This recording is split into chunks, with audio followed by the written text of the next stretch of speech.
Oh, Gastelum just hit a big one. We're up, row. That was a bomb.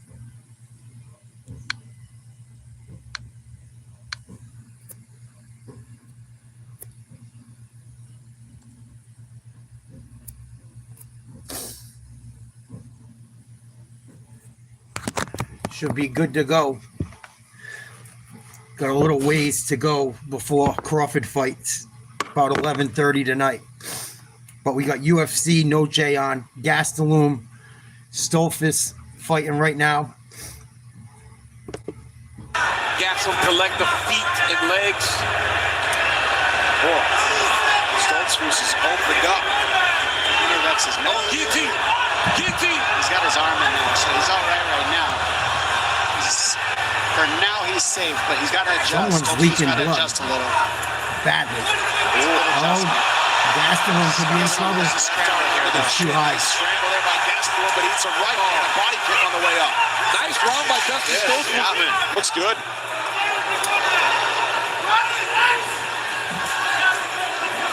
And one final exchange, second round upcoming. Second round coming.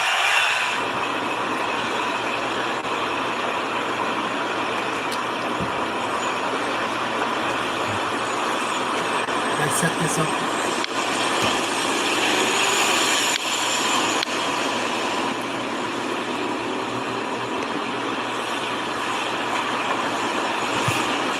So round 2 getting ready to start for Gastelum, Dustin Stolze. After that, we got Rafa Garcia versus Jared Gordon, Rob Font versus David Martinez, and Diego Lopes versus John Silva. And then we got the big fight after that, hopefully. There's a couple good fights on the undercard of Canelo Crawford as well. Kid from Ireland's fighting Vargas' son.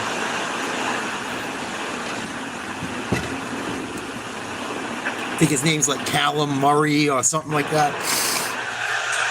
Here we go, round 2, Gastelum.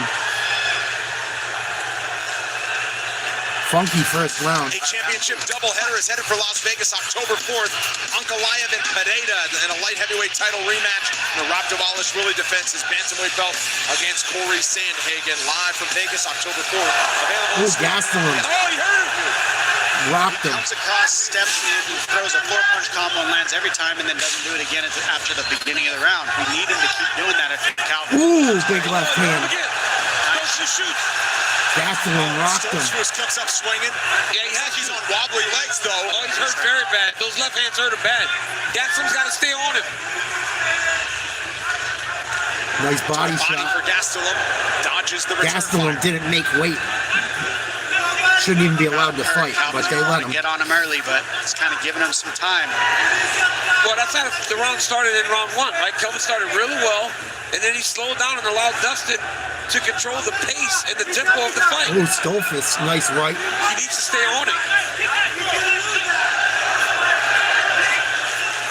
Ooh, uppercut, straight hand. Oh, he hit him with a left. Gastelum caught him.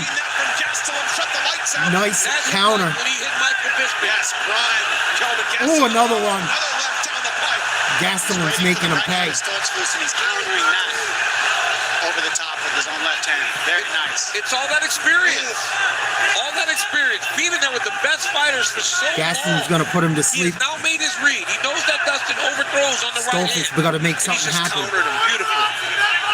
Gastelum in his 25th UFC appearance tonight. Ooh. Romantic exchange. Stolze maybe have got the better of that one. That was nice. Two Dustin hooks. got some respect. He needed to make something land. He was in all kinds of trouble. Ooh, Stolze tries a right hook from the East Coast. It doesn't get through. Gastelum inducted into the UFC Hall of Fame just months Gastelum ago. body shot. With Israel Adesanya, UFC 219, April of 2019. Leg kick. Stolze. Oh, straight left. Gastelum He cannot miss with that left hand. bounced his head back hard. See the natural power. He's gonna shoot. Here we go. Stolze is trying to make it a bit dirty. Stolze. Little check right. Stolze is doing a good job of staying in the fight, but he's got to be very careful making it dirty with this guy. This guy has unbelievable power. Ooh. That's just nice right hand in return there. Strikes Both guys trading. Pretty even up top. Stolze working Significant strikes. Slight lead with leg kicks to Stolze. Everything else about even. Body shot. Ooh, Gastelum just missed. That's always been one of Gastelum's best combinations. He throws the 1-2, pulls back, and then throws it right behind it after you try to counter him. 1-2, pull 2. Gastelum's the one coming forward most of this fight. Body shot, heavy. Nice job by Gastelum. See that body shot? It looks like a double. It looks like a body shot, but it also sets up that overhand.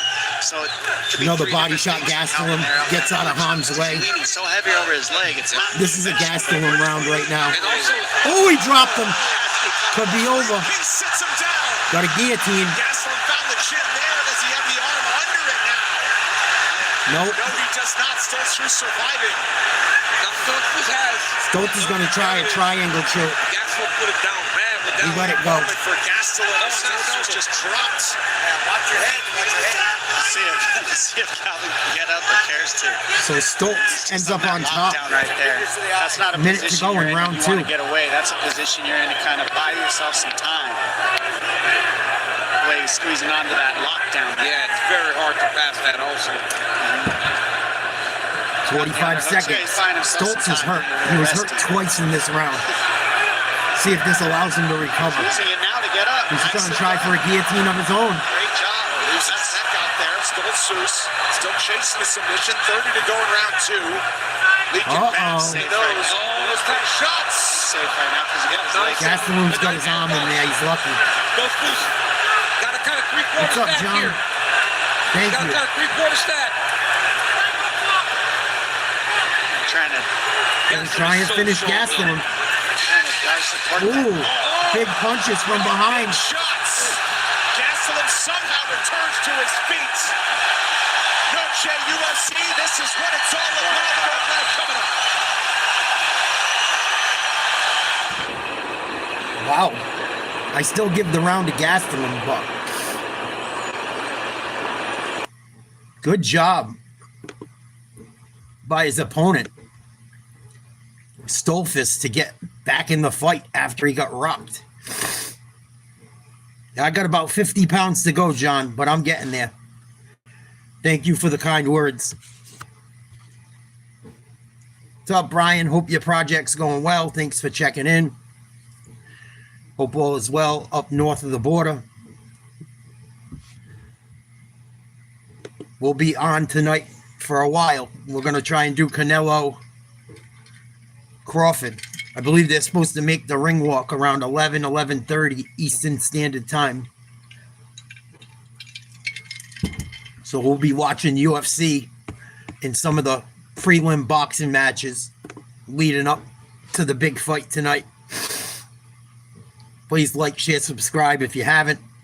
Helps me with the algorithm. Round 3. Both guys bloody. Who somehow turned it into offense for the rest of the round. Gastelum right back with the foot on the gas pedal. Yeah, just 2 left hands across the octagon. Bam. Nice body shot, Gastelum. This fight's close.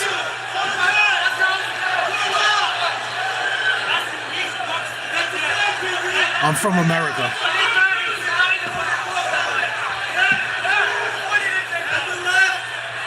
Stolze's got to be very careful because Kelvin will drop him again if he stays in the fire too much. He's got to try to force grappling sequences. He has one nose.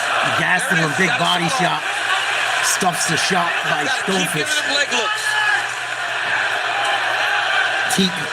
Stolze, front kick. It's just when he allows Kelvin in Another teep. range. He really is struggling with the power. Another right and left Gastelum. It's that fake. He's faking. He's got a good rhythm. You see how he lifts that lead leg? That's his rhythm right there. How he just kind of hops back and forth, Calvin. And then he sets up the Stolze shots. tries a calf kick. Might have got him barely. Stolze, nice right hand. by Stolze. Kelvin does a great job of getting forward, though. Pressuring you, moving you backwards. 3:40 to go in the third round. Come on, engage. Calf kick, Gastelum. Gastelum, the highest profile. Trying to feint, find his way in. Oh, he got hit up the middle. Gastelum One right there. went down to one Inside knee. kicks have landed a lot for Stolze. It's just not easy to follow those up. Oh, it's hard to the body. Another body kicks. Stolze tries to shoot. Way far out. Stuffed by Gastelum. Seeing that. He just wants the pressure off of him.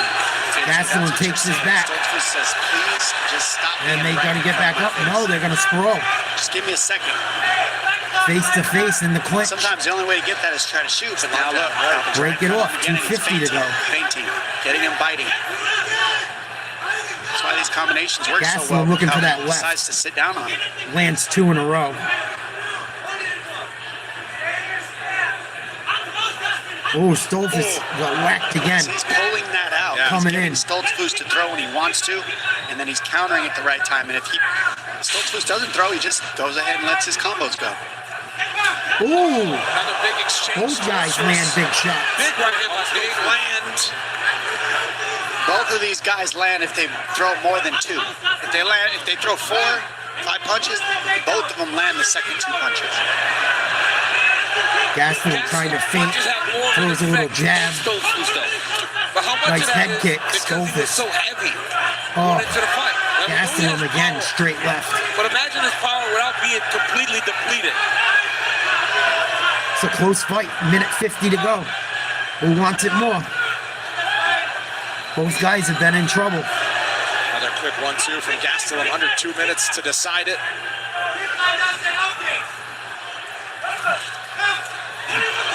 Oh, When they go, it Stolze. just becomes a dirty boxing exchange.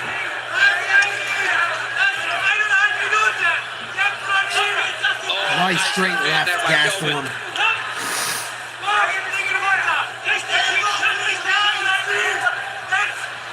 Another left, Gastelum. Stolze fires back, nothing but air. Another left hand, Gastelum. Right hand, left down, left hand straight is nasty from Gastelum. Ooh, good knee. That would change the whole fight. Is a knee right up the middle for Stolze. I think if he throws, Oh, Gastelum, 2 left hands again. oh my goodness, what was that? He hit him in the neck. As a neck shot. I don't know if he was saying that hurt or if he said go ahead. Under a minute to go. That was crazy. Final minute now. Gastelum, a knee up the middle, misses. That was a good read, that knee. Now, you're right. That's something Stolze should have Ooh, given. Right? Gastelum, a big hook. It might have stopped Gastelum. Another from one. Just lunging in. Maybe. Gastelum's darting in, and there's no punishment. Ooh, both guys hit each other. Coming with power from Gastelum. Wow. 20 Never seconds. Fight, Calvin. No, that's the thing. 5 pounds over, 5 pounds under. It won't matter. It's going to be fun to watch. That's Stolze too, man. 10 seconds to go. But the beautiful thing is, Gastelum fought well against Joe Piper, and now he's fighting another good fight. Head kick, Gastelum. It's just such a black cloud. Ooh, spinning back fist, Gastelum as time expires. At the end, Good fight. entertaining for all 15 minutes between Kelvin Gastelum and Justin Stolze, but we need scorecards. They come your way next. So we're going to go to the cards on that one. I think Gastelum did enough to win. I think he did more damage.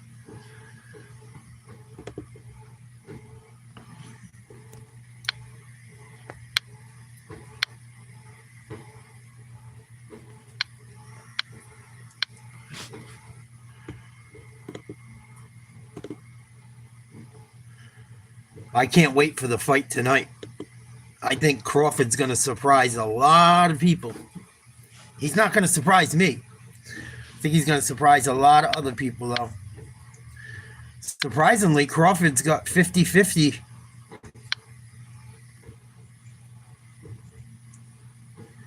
Yeah, I'm sick of him not making weight, though, Varsity. You got to make weight, man. You're supposed to be a fucking professional. I don't buy that shit. It bothers me. And he's got a reputation of doing it. You know, you've got to make weight. He has to give up some of the money, but it is an advantage. He didn't have to go all the way down an extra 5 pounds and deplete himself. It does matter.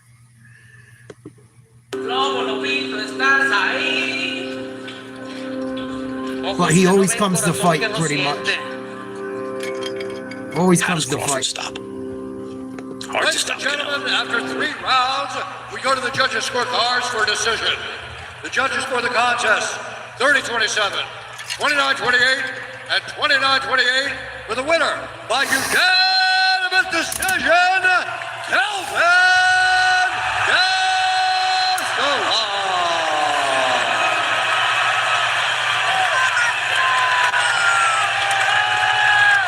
I'm here with Kelvin Gastelum. Kelvin, another big victory. How does it feel to get the win? Bittersweet. You know, I took this fight 4 weeks. I wasn't able to make the weight in 4 weeks' time, and I apologize to Dustin, his team. But first of all, I want to say thank you to my team, everybody at home, fight ready, my management, Ali, Hunter, and my mom, my sister, my family, my girlfriend, and I wouldn't be here, first of all, if it wasn't for my Lord and Savior, Jesus Christ. So, thank you guys. Kelvin, What up, Ace? taking a fight on short notice, not being able to make the weight by the weight that you did, I know it's disappointing and discouraging, but you put on a great fight, you and Dustin Stolze. Was that what you expected in that fight? Oh yeah, I know that he's a dangerous guy. We're both in similar positions coming off losses, and you know, I'm just thankful I was able to get in here, have the courage to get in here and get the job done. Well, congratulations on another victory. Ladies and gentlemen, give it up for Kelvin Gastelum. Yeah, I get what you're saying, Varsity. They could do something different. They should make it like every 5 pounds or every 10 pounds. I think it's like every 7 pounds or every 10 pounds right now. They really need to do something. And fighters need to fight at the weight they should be at. That's a lot of it.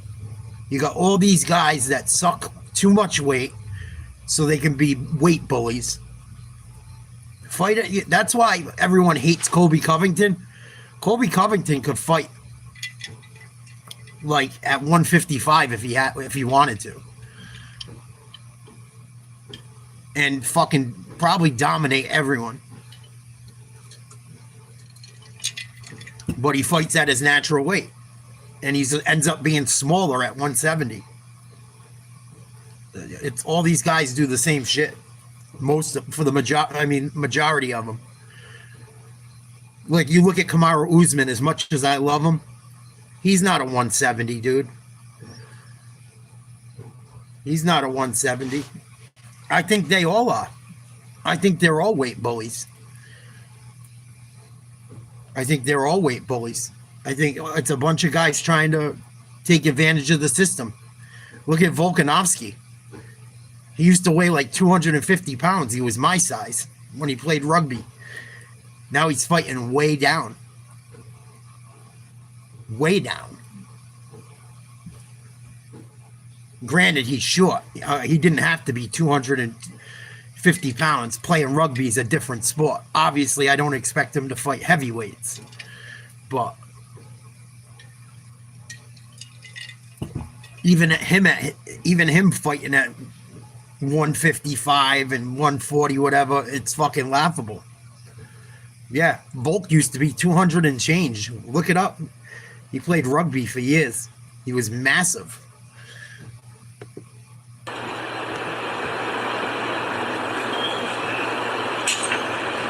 I know he was in the 200s. I want to see this kid from Ireland fight tonight. We'll see if I think he's the fight right before Canelo and Crawford. I saw him fight once a couple months ago. And he's got a belt. He's fighting Vargas for some belt.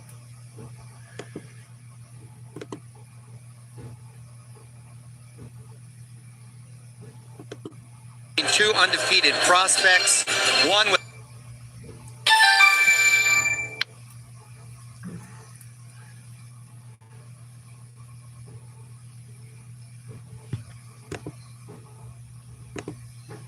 styles to duke it out in Texas. Proudly representing the flag of Mexico every time he steps into the octagon, Rafa Garcia plans on using Noche UFC to propel his career forward by scoring a win over Jared Gordon. A no-nonsense fighter who has quietly built an impressive resume in one of the toughest divisions in MMA. Mexicali's Rafa Garcia has faced all comers since his UFC debut back in 2021. And following his recent win in Mexico City over Vince Pichel, he knows a victory tonight over Jared Gordon will move him even further up the ladder in the lightweight division. Showing the best form of his career in knockouts of Mark Madsen and Thiago Moises, everything finally seems to be clicking for New York's Gordon, and he's got the talent and confidence to keep himself ahead of the pack at 155 pounds. Coming up next, Rafa Gifted Garcia squares off against Jared Flash Gordon.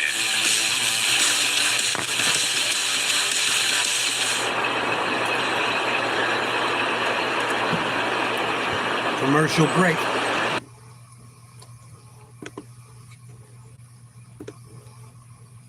So Rafa Garcia versus Jared Gordon is next, followed by Rob Font versus David Martinez, and the main event, Diego Lopes versus John Silva. That's your 3 fights as far as the UFC is concerned.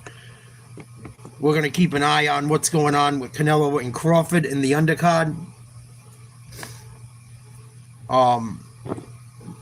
Should be able to check out Vargas Jr. versus the Irish kid. Callum Walsh, that's his name. We should be able to check that fight out. That should be a good one. A little bit of switch up tonight, switch up action.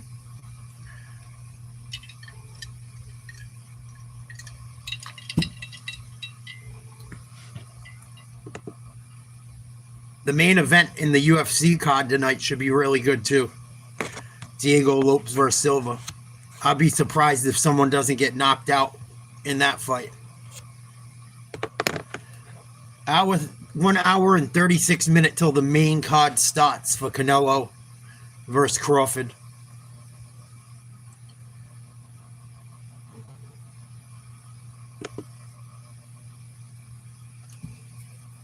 Let's check out the poll. Wow, Crawford 53%.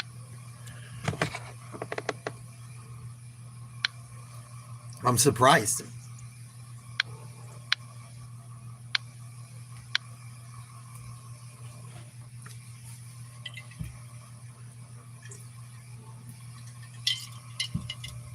There's a lot of Canelo dick riders. I'm really surprised people are taking Crawford. I haven't put money on it. I'm debating if I'm going to or not. I want to take Crawford by late stoppage. It's like one of the only things that really pays. But it's a tough bet to win. I don't think I'm going to do it.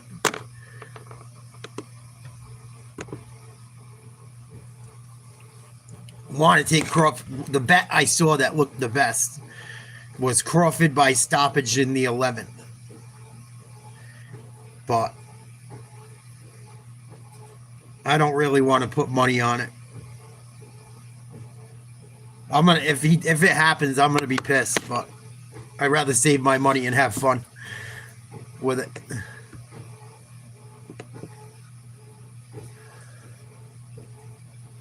Well, I think Crawford's looked really good at the weigh-ins. I don't think he's smaller than Canelo. We'll see tonight on fight night if Canelo throws extra weight on. I don't think him going up in weight against Canelo is going to hurt him as much as it would someone else. Just because Canelo's not as tall. If it was Benavides, I'd be worried. Just because he's got so much reach.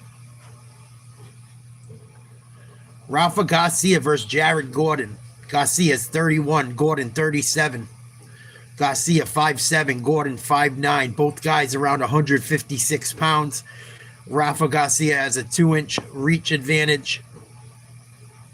over Gordon, 70-68. Lightweight division. Introducing first, fighting out of the blue corner, a freestyle fighter, holding professional record, 21 wins, 7 losses, 1 no contest. He stands 5 feet 9 inches tall, weighing in at 156 pounds. Fighting out of Astoria, Queens, New York, Jared Flash Gordon. And now, introducing his opponent, fighting out of the red corner, a freestyle fighter holding a professional record, 17 wins, 4 losses. He stands 5 feet 7 inches tall, weighing in at 155 and 1/2 pounds. Fighting out of Mexicali, Baja California, Mexico, Rafa Garcia. With the action begins, the referee in charge, Al-Akel. Final assignment inside the octagon tonight for Kerry Hatley, the veteran referee. Dan Bergliano will ref the co-main event. Mike Beltran, third man in for the next. Jared Gordon fought one time as a father. His 8-month-old daughter Joanna at home with his wife Christina in Florida. Gordon is in the green. Rafa Garcia in red. Half kick right away. Talk about it all the time, how becoming a parent just locks in the schedule a lot more. I talked to Jared Gordon actually on the phone a little bit this morning. I said, yeah, don't you remember when you thought you were busy and you weren't? What a nice left hand. Yeah, absolutely. I drive my kids around at times to stuff, and it feels like I'm an Uber driver. Just constant from one place to the next. Garcia last fought in Mexico City when he outlasted Vince Pichel earlier this year in March and admitted to the nerves of fighting in Mexico, and he wanted this shot at Noche UFC as well. Both guys try for something, That's nothing. a lot to handle, especially when the crowd is on your side like they are. Garcia, in every fight, he's so good at controlling that center. Like, Both he these just guys really swinging keeps and missing. Wow. moving back towards the fence more than happens to him very often. Calf kick There's been Gordon. 3 times where they Calf come kick together, and it Garcia. looks like one is about to land, and they are barely missing. Both throwing right hands when they both go forward.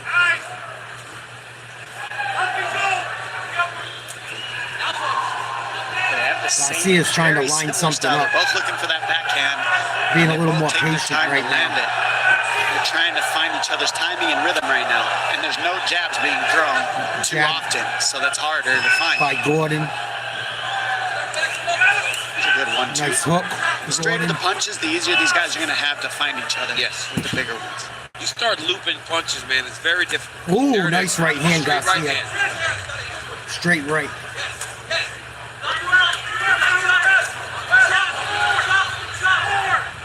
Gordon's won 2 of his last 3. Each of those wins. Ooh, in the nasty first calf round, kick. Most recently in May against Thiago Garcia Moises. just lit up Gordon's left calf. That was a good leg kick there by Rafa Garcia. He ain't gonna take too Those many more of calf them. kicks, they set up the right hand because it kind of looks similar. It loads Gordon similar. coming Right, forward. that right hand gets set up by the calf Can't kick, land. and vice versa. Oh, nice right hand. Right hand buckled the knees of Gordon, but he's still back in it. Garcia's starting to counter him. What up, Kai? You too, buddy. Ooh, nice uppercut. Garcia's Halfway through round starting number to 1. counter well. Both these guys are really good, especially in the back. Calf kick. Looking at the Oh, aspects Gordon of takes their him hands. down. Their guard just stays Back to real the tight. feet. on Big their right chin. hook lands partially for Gordon has a Gordon. very measured pressure. Nice right He hand, takes his time. He Garcia. doesn't overthrow anything. He throws that jab. Right hand follows. Nice combination. Both guys fighting Rafa right-handed. Garcia is more explosive, but he's least to doing the stop. right things also. Oh, nasty Kick kick. the right for it to Gordon. Garcia looking sharp through the first 3+ minutes. Yeah, Garcia's not rushing. Garcia's starting to figure him out. He's taking what's available, and every time he's taking advantage of it. His guard and his defense just looks a lot better in this. Garcia's starting to counter him, figure him out. It's always not Nice bad. elbow. It looks good tonight. Another big right hand had an effect on Gordon there.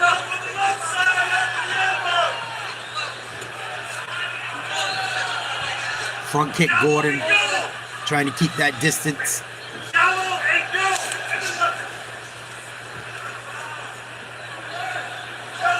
A lot of feints. Gordon, nothing. Two from Garcia, Garcia, Gordon nothing. rolling with it. Both guys throwing a lot of punches, not landing. Ooh. Nice jab by Gordon. Nice right hand and a left hand, Gordon. It's a big moment. Might have rattled him. Gordon Garcia looks a and extending the little hurt. combination now. He's on his bike. He's on his bike right now, running away. Nice calf kick, both guys. Gordon's starting to wake up a little now. You could see him starting to get his offense, but Oh, that's how you takedown. break the timing. Nice That's how you job by break the rhythm. Garcia. Very smart by Garcia. I was very surprised at how long it took Rafa Garcia to shoot a takedown, but Gordon, it was in his pocket horrible before the job moment Jared scrolling. started to build some momentum. Great job by Rafa. Perfect timing. Yep. Back to his feet, though. And you say, yeah, Tries but to you got roll. right back up and you Got a didn't do whizzer. anything. Yeah, Back but to you're the breaking feet. the rhythm. You're breaking the timing. You're making your opponent think of something a little bit different. Nice left hand out of the clinch, Garcia. Front kick, Gordon. All right, second round coming up between these Ooh, lightweights. big left hand, Gordon. Gordon's winning significant strikes right now. 35 to like 20. 20, 21, something like that.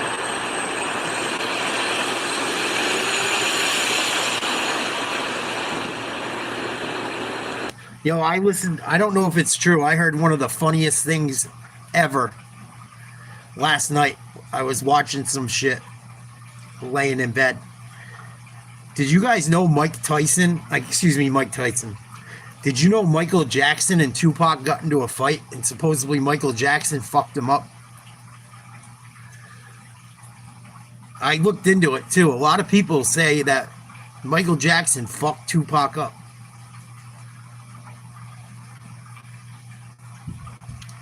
Couple people said it's bullshit. I don't know what to believe. Could you imagine having to fight Michael Jackson? The way he can move and shit. And they said Michael Jackson's tall. He's like 6'2". Well, he was. God rest his soul. Here we go, second round. But could you imagine being somewhere and seeing Tupac and fucking Michael Jackson fight? Oh, it starts supposedly around 11:30. They're supposed to make a ring walk. Eastern Standard Time. And that was an easy takedown he got in the first round. Gordon firing. Gordon returned it as well. That was a nasty left hook by Jared. Uh-oh. Goes down. Garcia trying for the guillotine. He's That's tight. That's tight. This could be trouble. Not the type to tap. He's gonna mount it. He's got him in mount. Mounted guillotine for Rafa Garcia. Oh, he let it go. And out of it. Great defense. For those of you at home, he gave up the position completely to survive. Gordon's in trouble. And that is great experience by Gordon to choose that. You're choosing between bad positions, guillotine or mount. He said, take the mount. I'll find my way back to my feet or back to a position where I can defend myself. And I was wondering if Gordon Right would try time. to actually initiate the ground game because Imagine being out there. somewhere and Tupac and fucking Michael Jackson fighting each other.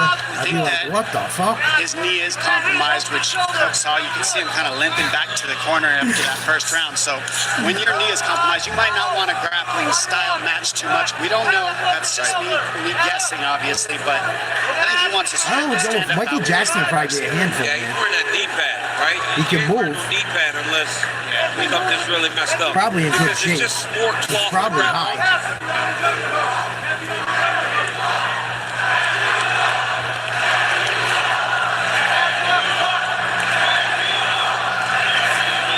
Garcia's got him up against the fence. Tries for the takedown, stuffs. Garcia trying for it again. Good job by Gordon. Nice job to scramble. Each has landed a Now we're standing up fighting again. Gordon's jab. The only real Garcia ground jab. control time. They return right to the Ooh, center. Gordon's bringing it. Yeah, this is what we're saying. They don't take steps back. Both guys just want that full territory. Nice job, and end up Gordon. trading. And it was a left hook by Gordon that hurt Garcia. These guys are just straight. Now they're fighting. And it's a pocket match. It's like when you put the tire in the middle and Sock 'em, they put robot. the This tire. is what you expected. This is what you spoke about on the walk now. This is the type of fight that these Ooh. Both guys land straight. Look at it, just standing there eating shots. Nobody moves back. No That's for the defense. They're fans just right trying to here. knock each Just other out. taking turns. Ooh. Gordon's getting the better. Garcia's hurt. Covered up and retreats. Rock sock and robots. Oh, nice. Uppercuts at by Rafa Garcia. Garcia's not backing down, but I think he got hurt there. Rafa's gonna level change here. Nice jab by Gordon. Gordon is just, he's touching him, man. He doesn't even throw fast. He just kind of throws. And everything lands. with Everything's power. landing for Gordon. He's not telegraphing because he's just touching too. Ooh, nice straight jabs, both guys. Ooh. Garcia got hurt again. He's backing up. Just trading power. He landed a shots, big guys. shot, but Gordon handled it better. This is a fun fight, man.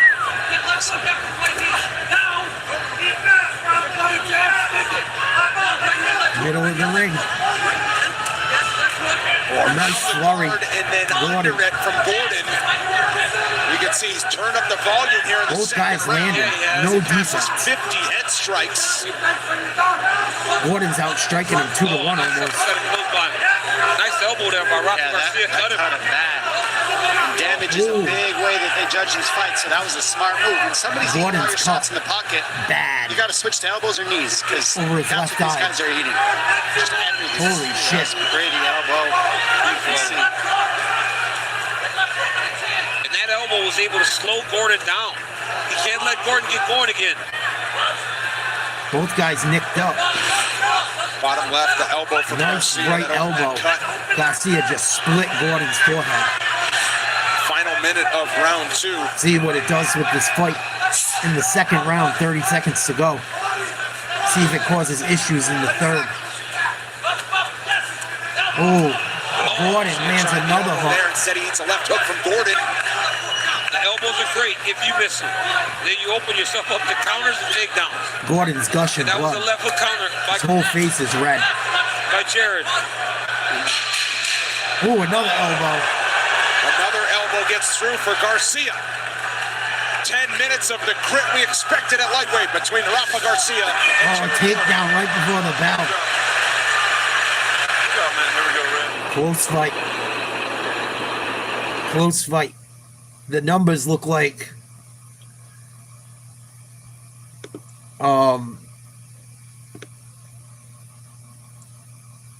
Gordon is up, but Garcia looks like he might have caused more damage with that elbow. Be interesting to see what the judges think. Significant strikes were really going the way of Gordon more than Garcia. Next fight up is Rob Font versus David Martinez, followed by Diego Lopes and John Silva. And then we'll switch over to the boxing card. Yeah, imagine Michael Jackson fixing his hat and his gloves and doing dances and shit while he's beating Tupac's ass. Imagine watching that shit. I guess it was because he called I think it was L.A. Reid's daughter a name. And Mike was very close with the family and said, nah, you're not going to talk to her like that, Tupac. And whooped his ass, supposedly. Garcia's corner was telling him just go beat this guy up.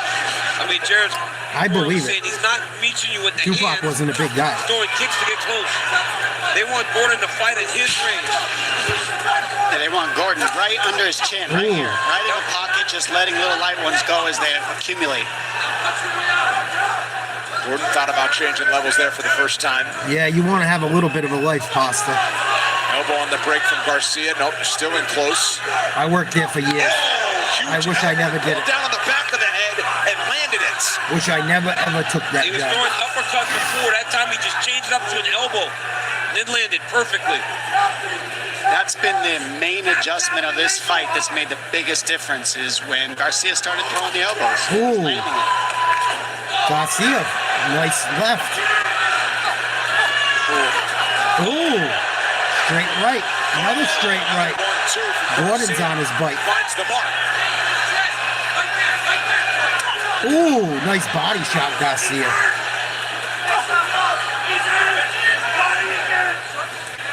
Garcia starting to pour it on. Gordon's hanging tough, but Gordon slowing down just a touch. slowing We down. got 3 minutes left. We'll see how they adjust because this is going to be a war of attrition in the last 3 minutes for this fight. both guys firing jabs Start and to round 3 straights. for Garcia. This Ooh. Right hand. man, Right on the side of the head. Ooh, A response from Garcia. I mean, their heads are not moving. They're just keeping their hands. Gordon's They're bleeding zero from head. his nose now, too. Yeah, that's a problem. That's why these dudes He's got are a so shiner. beat up. The problem for them. We're Yeah. watching though. It's Ooh, nice body shot, Garcia. Oh, big shot. That's it. Good night. Too hard to take. Good night. Garcia trying End to it. put finishing touches on it. We saw Gordon He's got his neck. It's over. under the chin and deep. Wow, Garcia just lit him up. Wanting to tap. Took his back and choked him out. Call the fight, ref. Close. Call the fight. still It's in. over. not over yet.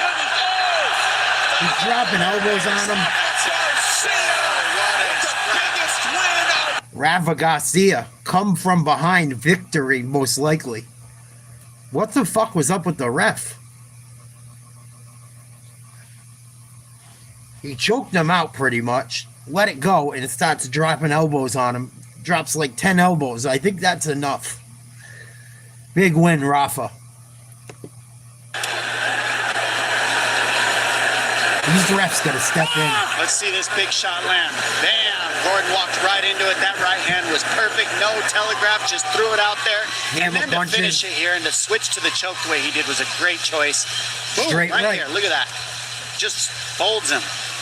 And then switching to that choke really Boy, stops the recovery. Gordon's gonna wish he could Gordon have eating the this shot, one and back. then he's able to land these follow-ups to put a stamp on it and call it a night. What a Ooh. job by Rafa Garcia. And he's known for his great stand-up, his boxing attack. Obviously showed his elbows tonight, but that's just his second career win by knockout or TKO. Well done, Rafa Garcia. Rafa Garcia gets the mic after a big moment when we return to San Antonio. Well done. Ditchko versus Franklin Jr. boxing right now. Big looking Soviet or Ukrainian fighting. A big old black dude. The black guy's giving up about 5 inches, it looks like, in height.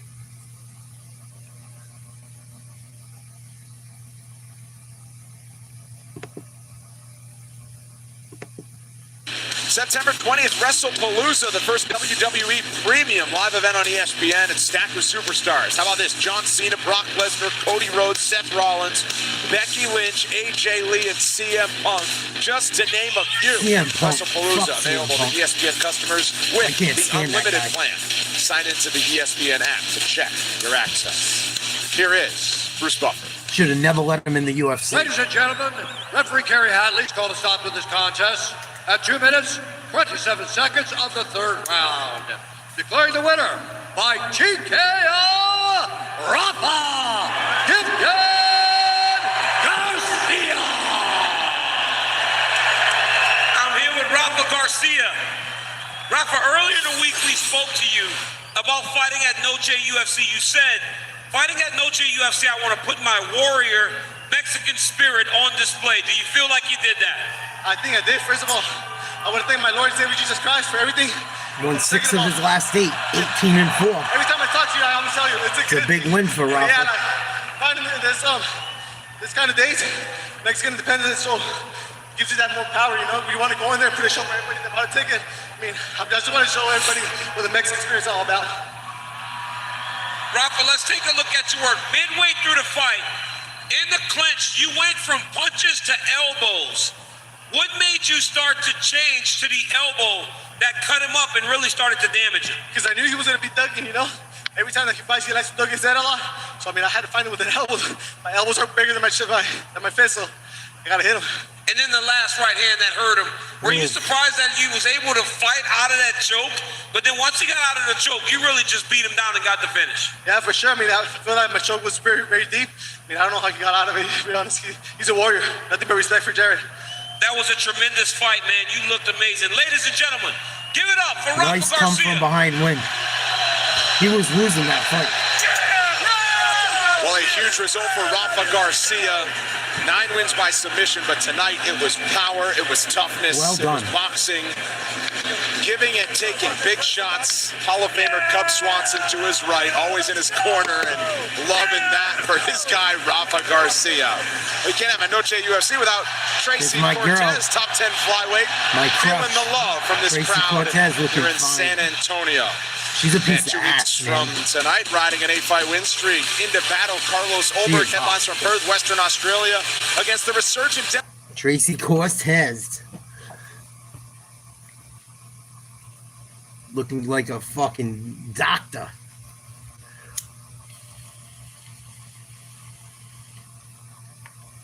She's hot. Something about her. I don't know what. I mean, she's a good-looking woman, but I don't know if it's because she fights. I don't know what it is. But I think she's super attractive. Rob Font fighting next. He needs a W. He was like threatening for a belt for a while. Very good boxer. He slipped down to number 9. I think he's from Worcester, Mass, or Springfield, Mass. By way of Puerto Rico, if I'm not mistaken. And then Diego Lopes versus John Silva. That's your last 2 fights with the UFC card, and then we're switching over to the boxing action. No big fights have happened yet as far as the boxing matches, really.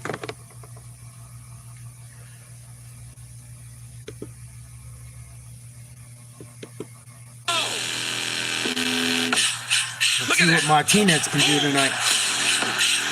Up and coming. Right now, and the Oliveira goes down. Martinez closes the distance. That'll do it. David Martinez lighting up his home arena. What a beautiful strike by David. Give it up for David Martinez.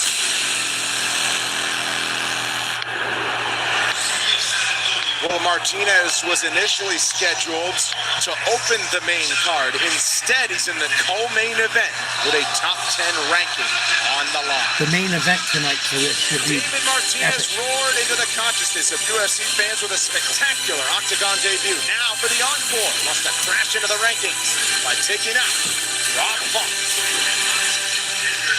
Getting the co-main event spotlight on Mexican Independence Day weekend, David Martinez has prepared his entire career for a moment like this. And while he gives away a sizable experience advantage to 135-pound star Rob Font, the doctor is confident of victory tonight.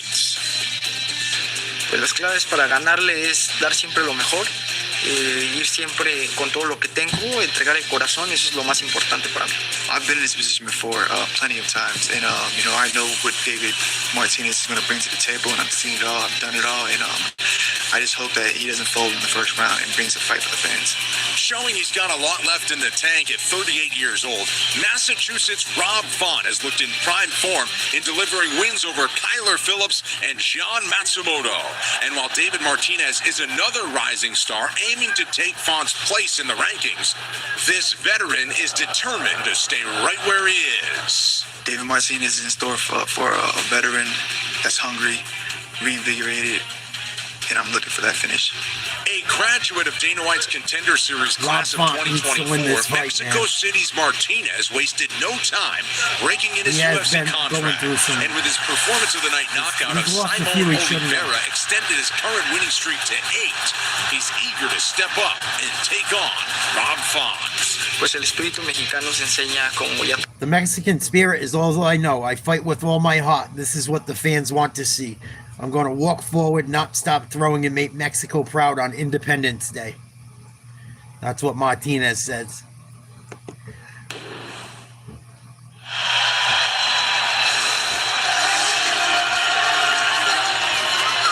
Well, just an unbelievable opportunity upcoming for David Martinez. Nickname change from Black Spartan to Doctor. I can't believe the poll is 50-50. I'm surprised as many people are taking Crawford. I'm surprised there's that many people that think Crawford's good enough. I mean, that is unbelievable, right? And brains run in the family. His sister, former UFC fighter Melissa, she's a chemist, so clearly a lot for the parents to be proud of. And Melissa, per usual, will be in his corner tonight. He trains out of the UFC PI in Mexico City. That's also his hometown. And the Dana White Contender Series alum says he is honored to be in this position. Martinez admits he never expected to be in the co-main event in just his second fight, but here he is and looking to make the most of it. He says his goal is to just stay himself in the octagon. He wants to pick up a win in a surgical manner, guys, and then prep for all of his patients to, of course, bombard him for photos next week once he returns to the office. What a life. I know. Quite the balancing between two. Chance to jump into the top 10. He was supposed to fight Flying Lee to start the main card, DC. Rob Font is no picnic to deal with. Who do you got tonight in the big one, Daniel? Crawford, Canelo. Who do you got? Into some weird kicks. That's what's different about him. It's not just fundamental normal striking. He pulls you back. He's got these side kicks. He's got outside kicks. He's got axe kicks. And then when you start getting past those kicks, then you got to deal with his boxing also. He's got strong hips, and he uses jiu-jitsu not just to pull guard and stay there, but also to get back up to his feet. So it'll be fun to watch how he deals with the boxing. So we got 2 more fights with UFC, and then we're going to go over to the boxing action. Rob Font coming to the ring out of Leominster, Mass. And Puerto Rico. The next fight, the main event, is Diego Lopes versus John Silva. Should be a banger. And then we're going over to the boxing action. Been a wild day. Rito and Cotto. Hopefully These nothing Puerto bad. Rico versus Mexico fights were always so fun to witness and experience because of the passion of the fan bases. But when you talk about Rob Font, this is a guy that's been around for a very long time. He has fought some of the best fighters in the UFC bantamweight division.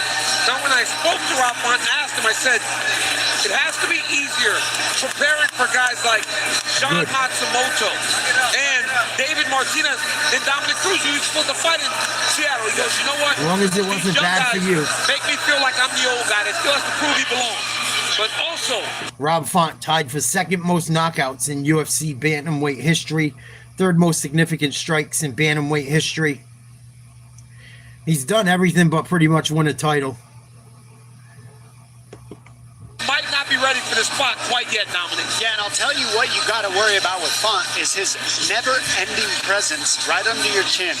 When you go to throw, he doesn't move. Font is a very good steps boxer. out of the way. He slides just barely out of the way and then gets From back what on everyone pressure. says. He heads you off. He doesn't follow. He stays conventionally sound for the entire fight and doesn't really make a lot of mistakes with his defense. He keeps his hips under him, and when he can get an occasional takedown in there, he will. What also makes him dangerous is he'll mix in the elbows. Rob Font is a veteran. He is very good, and I think he's underrated in a lot of ways, but he'll prove it tonight. He spent the last 5 weeks in Austin, Texas, about an hour-and-a-half drive north. He must become the jiu-jitsu captain. Yeah, a lot of people are getting fired for saying nasty what wrinkle shit. it adds to the top 10 contender from Massachusetts. Teachers, government employees. Rob Font, 11 years older than the 27-year-old out of Mexico City. We highlight the difference in height. Font 3 inches taller. Got an even more sizable edge in the reach department. Here is Bruce Buffer. Ladies and gentlemen, this is the co-main event. the evening. This fight is 3 rounds in the UFC.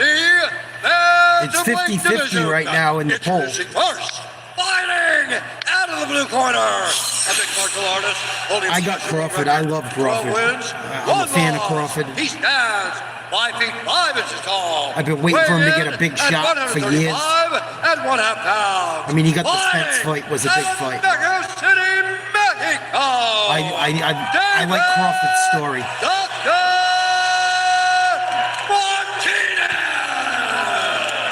I like Crawford's story. He came from a fucked up childhood. Out of the red corner, a striker holding a professional record, 22 wins, 8 losses.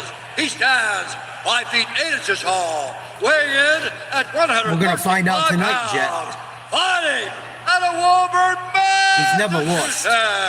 Presenting the number 9 ranked. He's got 31 knockouts, 41 fights. Contender in the Beat the brakes off of Errol Spence. I like his chances. When the action begins, the referee is Come on, Rob Font. Hometown guy. Come on. Rob Font's out of Massachusetts. I got to root for him. Well, Rob Font, his partner Catherine, his baby daughter Emerald still in the building. Damn, the girls are looking hot tonight. 2 more for fights from Noche. San Antonio on an epic night in combat sports. Rob Font is in red. David Martinez is in black. Martinez coming out in the southpaw stance right off the bat. That helps with the jab because now you're hand fighting instead of just flowing that jab out there. I think some fuckery is going to go down tonight, Jet. Font has had a nice I think there's a big resurgence, chance that outlasted something John fucked up Matsumoto by happening tonight, as unanimous far as the decision. bet's Yeah, concerned, great fight, specifically or a how the wonderful fight is end to it. perceived. Action-packed final minute. Before that, it was a win over Kyler Phillips, and a lot of people remember him shutting down Adrian Yanez's Watch him rise in like Miami call a draw and everyone loses. He's done that to a number of these young prospects. He gets another opportunity. He said he feels like Martinez he's throwing the in guy calf kicks. that has to prove time and time again that he's still here. And this is the pressure. This is what he does. He pressures past your kicks. Two big That's right a lot of hands. energy to have to dodge these punches, and it's less energy and more economical for Font the way he fights. Just fights with good economy. And Fitzy, I just spoke about on the walk. Martinez was supposed to fight earlier in the night. Yeah, Quang Lee. Font lost his opponent. He was moved all the way up to the co-main event of Noche UFC. Font trying to come This is forward. Raul Rosas Martinez is on his bike. Was supposed to Calf fight kicks Rob and Font, running. and injury forced that, so Just Font a trying much to cut the different cage down. opponent. Oh, yeah. Also, a lot of Martinez wrestling. just moving. Rosas Jr. Martinez is more of a striker. and Font Another has calf established kick. a strong partnership with Firas Zahabi up in Here Montreal. comes So Font. go up there for this team. Martinez In running. Austin, Texas. Mexican fighters have fought unbelievably well tonight. Yes. Undefeated. Come on, it's Heading into this fight, Independence Day for Martinez. Mexico. And Do something Martinez besides gonna a want to start calf letting kick. his hands go too, because just kicking Font isn't going to be enough for the whole fight. You got to kick and box together. Martinez is fast, man. Extremely. Good footwork too. Lands a And I calf love kick that and he's southpaw stance is circling. really causing problems because now you've taken away the jab of Rob Font. Yeah, he's not Font has standing had- in front of Font. Him chasing down Martinez with his hands is going to be very difficult because Martinez is so fast. He's doing things that we don't see Rob Font do. He's having to load up because he's trying to show Martinez that he's in trouble.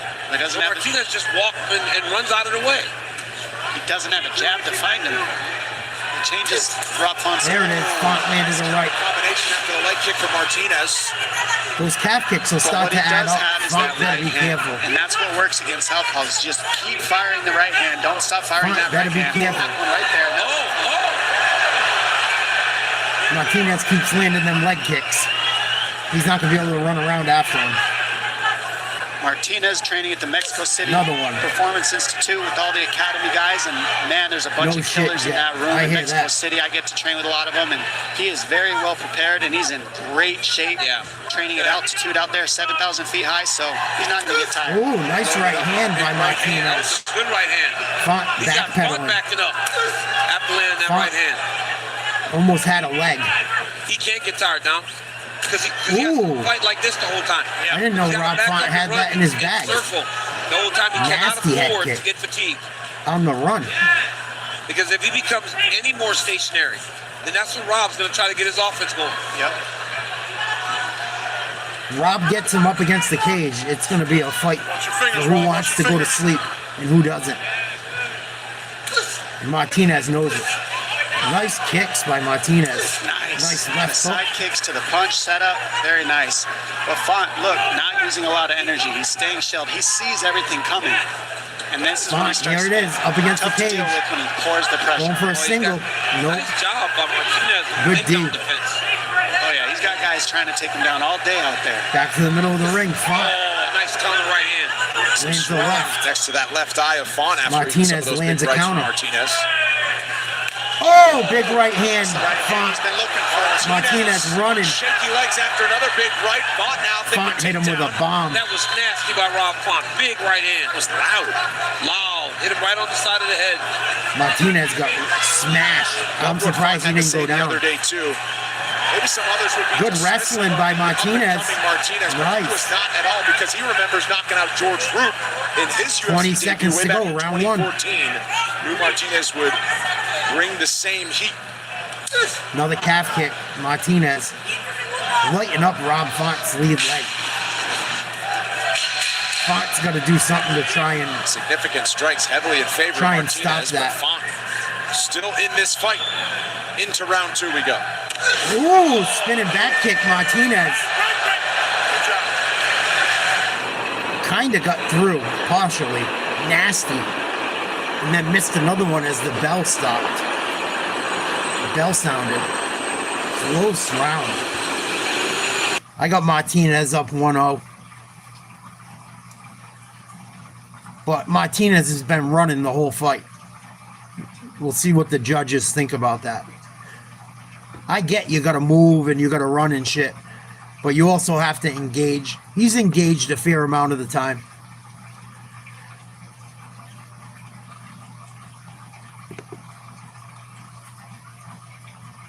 What up, Crispy? Salute, buddy. What's happening? I didn't watch any college football today. Were there any upsets or anything, guys?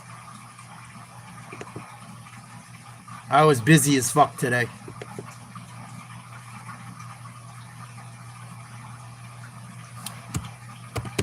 I gotta go to ESPN. I didn't even look. Florida up 3-0 on LSU. Miami beating South Florida 28-6. Still not bad. South Florida's hanging in there somewhat. Ohio State's up 6-0.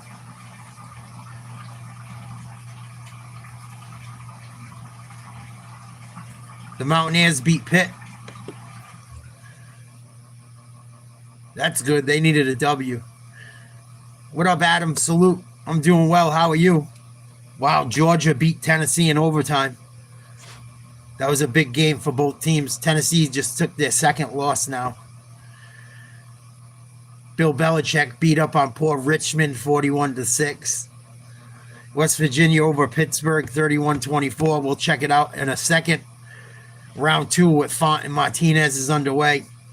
First round I gave to Martinez.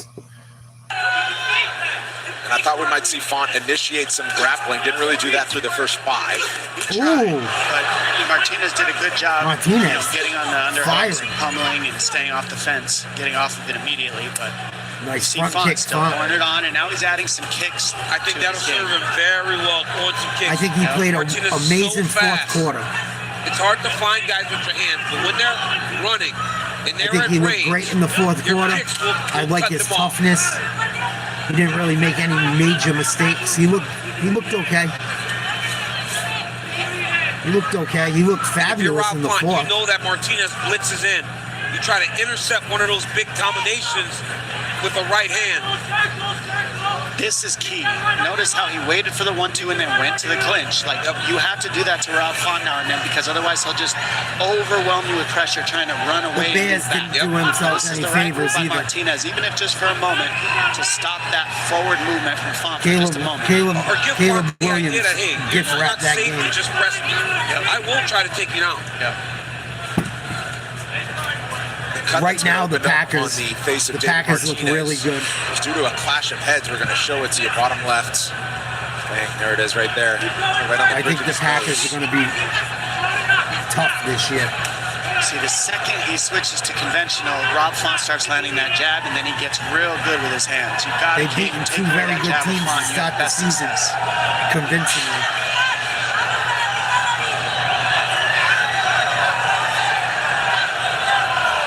Font's corner told him in between They rounds look very he good. would be southpaw. He did it to take away the jab. It Single feels like leg they're by seeing everything Font. they thought they would see, but I believe that Martinez, his skill level might be a little bit better than they may have anticipated. I think he's just fast, and it's hard to deal with the speed of this guy. But if you're going to do it, this is how you do it. Font has the style that you just keep pouring it on, just like he's doing. Nice left hand. Counter left from Martinez. Font landed a nice jab in that exchange, but Martinez got the better of it. Font landed a beautiful right hand. Martinez was able to beautiful counter left. Ooh, big right hand. Font. But you Nice have to jab. stop circling if you're Martinez. Starting to slow down just a little now. Yeah, you cannot slow down. And this is He's what got he got hit with a right. a little slow down, and he starts Going for another takedown, Font. Font's got his hands locked. He's got to try to scoop him off the octagon side. He's got a good takedown here. He's got his hands locked, so we'll see if he gets behind. Good job Oh, he got by too Martinez. high. Good job by You Martinez. can't take someone down by their waist. You have to get them at their legs. And then pummeling too, pummeling to get out of there. I don't know why. I mean, sometimes you get away with it, but Can't pummel out.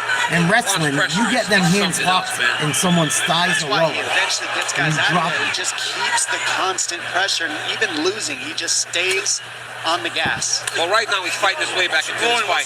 While that first round might have went to Martinez, this round has been very good for Rob Font as he lands the right hand there and close. Front kick.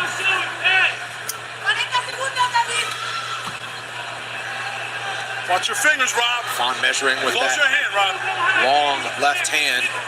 Ref Has yelling long at been known Font. for Close his hands. such a tight and quick jab. Body shot, Font. Now we're seeing Font start go to the body. Martinez That's also just another running the adjustment entire on Martinez, who's hard to hit. You go to the body, makes it a little easier, and it takes out some of the gas.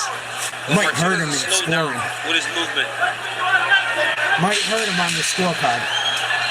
It's an even fight right now, the A live true odds. pick'em on the live number as we head to a decisive Nice job third by and final Font round. to stop a takedown.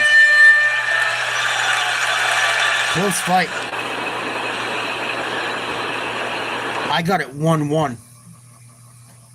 1-1 after 2.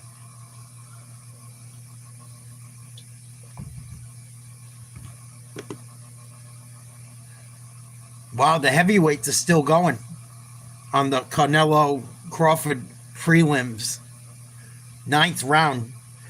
Ditchko versus Franklin Jr. still going.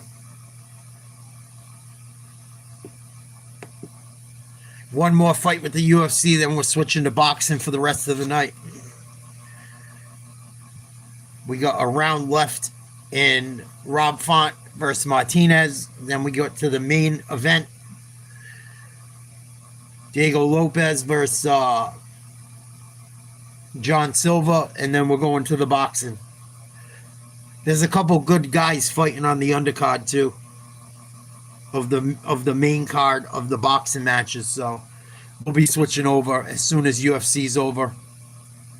I really want to see the Irish kid fight against Vargas Jr. A lot of people were hyping that fight.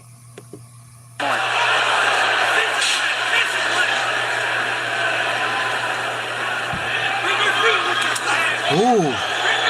High stakes here. Rob Font among the ranks, in the bantamweight division, and it's not an easy division to bust into. What an opportunity. Ooh, nice counter, Martinez. Second UFC fight. Hit him with a three-piece. Combination that time, early round 3. Martinez's corner said knock him down. They made it sound like it was easy, and it looked like he's intending to do that. He's got his father in his corner and his Martinez. sister in his corner, and they know him better than anybody. His dad has been cornering him and coaching him since he was a kid, both of them, in these kickboxing tournaments, so he's got him locked in, and he's got him ready to come into this third round, and you can see that in the way that he's throwing. Nice job by Martinez. Coming forward a little bit now. The final native Mexican fighter tonight, David Martinez, out of Gotta get Mexico something City. going. This round is Fighters from Martinez Mexico, right now. 4-0 into this one. Of course, Diego Lopes Nice has jab. been welcomed with open arms in his adopted home country of Mexico. They'll have the crowd in the main event. But first, we Nice have to jab settle this again, bantamweight Font. affair. Nice jab there by Font. Martinez fighting conventional much more than we saw him earlier. Now that jab gets to start Martinez landing. getting a little bit Font looks like he's in lackadaisical. his conventional stance, so we'll see Missed the calf if this kick. works for him Nice as the jab fight goes on. by Font. He's been southpaw the whole fight until the third round. And that's a definitive round. There's a reason they're seeing it. There's a reason he's back in his conventional stance. Nice job by Martinez coming He's forward. landing. Font fires back with a jab. This is close. You It's can a see the close speed fight. advantage that he's still fainting. Martinez lands a nice shot. Yeah, he's fast. Calf kick. I'd like to see Font just throw more and throw more kicks. Right now, Martinez is throwing a lot of kicks. Font Ooh, Font just missed the spinning back fist. That would have been lights out. Double jab Ooh. and right to follow again from Font. Font's this Beautiful close combo from by catching Font. him. Oh, nice uppercut. Big. Both guys throwing hard. 2.5 minutes left. This is the halfway in this third round, and this is where Font's experience would generally start to take over, but Martinez is looking fast and good. Martinez is not letting him. No. Right? Font's got to take some more chances to get at this kid. Martinez hits and runs. Hits and Yeah, runs. he's poking him with the jab, but he's got to land something of consequence. That's how he sets it up. Another calf kick. Because when Martinez lands those kicks, they matter. They count. And they slow you down. Martinez has got to be up on the Everything scorecard. Martinez throws is as hard as possible. Oof. I mean, he hasn't thrown anything like Martinez that. missed the Nothing. spinning back The whole fist. fight. Even though Font's landing, right? Font's hitting him with a jab here and there, a 1-2, popping his head back a little bit. Whereas Martinez is just loading up and throwing big shots. Every time he does, the crowd goes, Ooh, Martinez comes forward, winging. Nice Hit him with an uppercut. Right hand there by Font. Font comes back with a right. What a show on short notice, Martinez. Yeah. Both guys trying coming that up on spinning the back card, fist. Co-main event. Well, most kids get overwhelmed. This kid is not being overwhelmed by fighting a guy that's been one of the best in the division for a long time. Martinez is He's got all these kickboxing fights. Killing him DC. on I mean, that significant really has strikes. to help when you're in a pure kickboxing match in here, you know? another nice uppercut. Martinez. Looks like it hurt Font a little bit. That one. Yeah, That one Font's hurt. stumbling a That little. time. Nice. There's just so many things for Under Font a to minute. look at. All the different kicks, Font, the different nice right stances, hand. the different punches from different angles, and then also Font the stance stumbling switch around with a the little. footwork. I mean, it's a lot Martinez brings to the table for you to deal with, and he doesn't get tired. Martinez will look up at the clock. He sees 44 seconds and counting. Wonder if there will be a Nice blitz. jab, Martinez. Lands a jab there. What a fight by Martinez. Everything coming with bad intentions for the youngster. Just his second pro fight In the UFC. off of last season from Font Contender pumping the Series. He's jab, not trying to even get a year Martinez in to come yet. in. Lands a Martinez left does, into that. catches him Oh, twice. goodness. Now wants the middle. Throwing him to the middle of the ring. 10 seconds to go. Visual for Martinez. I'm going to tell you what, everybody in Mexico City at the Academy should be hyped up by that. Stumbles his mat, shows you how to get it done. Martinez won that one. Martinez hammers his way to the end. Stop the Fight's over, dude. Fight's been over for 20 seconds. Couldn't even hear the rumble. Wow. Perhaps say hello. It got so loud. New member of Great the job by Bantamweight Martinez. Top 10. We'll see. David Martinez, Rob Font go the distance in our co-main events. Official result coming your way now. Martinez 2-1, maybe 3-0. One more fight to go with the UFC action, then we're straight up boxing all night. Let's check out what's up with Ditchko and Stewart Jr. Or Franklin Jr., excuse me. And Don Trella sees it 97-92. All for your winner by unanimous decision, the 989 Assassin. Wow. Jermaine Franklin Jr. Well, beauty's in the eye of the beholder when it comes to these boxing scorecards. Jermaine Franklin did outland Ditchko. He landed at a higher clip, but Max, you saw it a different way. Well, look, let's put it this way.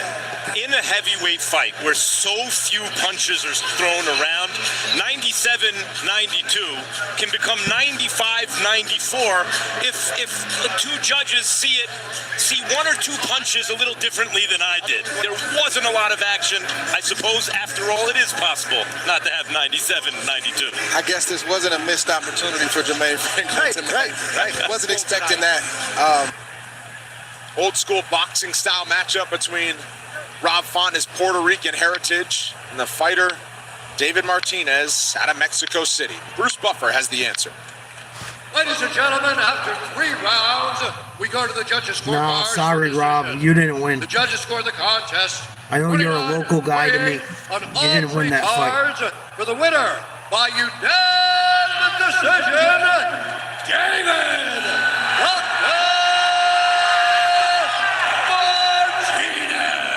Good job by the kid. Before the smart fight. Wow, the poll is still 50-50. I'm here with David Martinez. David, only your second UFC fight. You're in a co-main event, and you got the biggest win of your career over Rob Font. How great does that feel? Bueno, primero que nada, esto es para todo mi México y la gente que vino. ¡Woo! First of all, this is for all of my crew in Mexico, for my beautiful, beloved Mexico. David, you were able to fight a guy ranked inside the top 10. You haven't fought here for a long time. Was that what you expected when you fought Rob Font? Todavía esta fue una pelea con uno que está rankeado en los mejores 10. No habías peleado aquí. ¿Esto fue lo que esperabas? Pues nos hemos preparado muy duro. Estamos ahí entrenando en el UFC Performance Institute. Muchas gracias por ponerlo en México y que toda Latinoamérica está ahí. Porque ahí están los mejores prospectos de toda Latinoamérica. Well, I'm very grateful to have been able to train at the UFC Performance Institute in Mexico City, and we're very grateful that it was placed there because we've got some of the greatest fighters in all of Latin America right there. David, Noche UFC is the He didn't say that Rob Font was tough. He said he's tough, durable. Mexican fighters tonight finished 5-0 on the fight card. What does it mean for you to be one of the guys that carried that flag into the octagon and win to finish off Noche UFC as a born Mexican fighter? Hoy es Noche UFC. Estamos celebrando aquí la cultura mexicana. Los mexicanos que estuvieron aquí, 5 victorias, 0. Tú fuiste el que está cerrando con la 5ª victoria de hoy. ¿Cómo te sientes?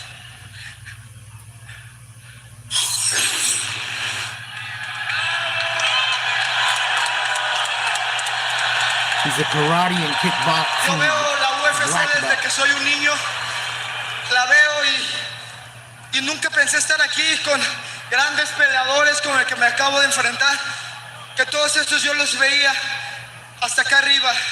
Los sueños se pueden cumplir. Esto es para toda la familia, para todos los amigos y para todo México que ahorita está en su independencia nacional. I've been watching UFC since I was little. And I never thought I'd be here. I always saw all of these great fighters. I thought they were like way up here. And for me to have a chance to be here, this is incredible. So this is for everybody in Mexico, for everybody who's celebrating their independence, and for everybody who wants to come up and be the best. Well, that was a phenomenal performance. Bantamweight has a new rank fighter. Ladies and gentlemen, give it up for the doctor, David Martinez. Say hello to the newest member of the ranks at 135 pounds. Sticks the landing. And the momentum is back for Mexican MMA fighters. Big response at Noche UFC. A perfect 5-0 sweep. So we got Lopes versus Silva, and then we go to the boxing action. Finals legends, round by round. Outside the ring, he's a father. Still Nebraska tough. Pit Come on, bulls and all. Crawford, knock But this with a softer motherfucker center. out tonight. The same guy who'll fight anyone on earth will also show up courtside at his kids' games. That duality is part of what makes him special. Now, Crawford isn't chasing money or fame. He's chasing legacy. Legacy is everything, and legacy is going to have your name living on for many and many years after you. From the streets of Omaha to the top of the pound-for-pound list, he's never taken the easy way. Terrence Bud Crawford, father, fighter, survivor, Nebraska tough, world class. Come on, Bud. So tonight is emblematic of his entire life. A big risk against his greatest opponent. The reward, should he win, would be a crowning achievement for a man who already is a boxing king. Mario, back over to you. Thank you, Jen. So the main card should be starting very soon for boxing. We're in the last fight for UFC right now. Diego Lopes Less versus than John 2 years Silva. after his UFC Should be debut, a fire the title fight. shot has arrived for Diego Lopes. Diego Lopes is one of my contra favorites. Volker lo puedo describir que fue una de las One peleas of my más favorite difíciles que he fighters. tenido porque fue Right un peleador que hizo un game plan perfecto. Over the last few years, he's one of my favorites. Cada uno asumiu sua responsabilidade, nos sentamos, platicamos e sabemos que temos que estruturar coisas para a seguinte pelea para que podamos volver a estar peleando por outra vez. Eu he trabajado duro, voy a defender And John Silva does not like Diego Lopes. y llegar y Let's see poder levantar la bandera how de much he México, doesn't like him Brasil, tonight. não? Sempre quis essa luta, desde que entrei no UFC, eu sempre quis essa luta. Sempre quis, porque tem uma meia zelada ali dentro. Silva's got a funny mindset. I don't know if it's his religion or what, but he's got like multiple personalities. And it seems legit. Like it seems real. He calls himself Lord when he's in the ring. Even his girlfriend said Lord is not the same guy as John Silva. We'll see. He's looked great in the UFC. Beat Bryce Mitchell up really bad. We'll see if he can do the same to Diego. E creio que ele não pode finalizar. Diego Lopes, the man has everything. He has everything you would like to see for a guy that's labeled. But I think Diego Lopes is this close to being a champion. He got a little bit gun shy against Volk. But when he's not afraid and he throws his hardest, he's very hard to beat. I hope we see that Diego tonight. Estou representando o México. Sou mais mexicano que o Diego Lopes. Eu vou provar isso agora. Eu creio que vai ser uma guerra, não? Vai ser uma guerra porque eu não vou retroceder. Come on, Diego, let's go, baby. E que paga por tudo que está falando. I'm not a John Silva fan. Hoje à noite. I feel bad his brother passed away. Inteiro olhando eu falar aqui. O Coach Diego Lopes no segundo round. It's horrible. I've lost young people in my life tragically. Essa dela vão ter aquilo ordinário na minha mão. Eu vou ter a vitória com uma 4%. But I'm rooting for Diego.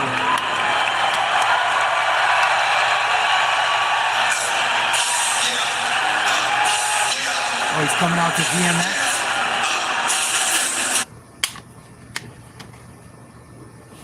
That's his thing. He's supposed to be a dog. We'll see. We will see tonight who's the dog.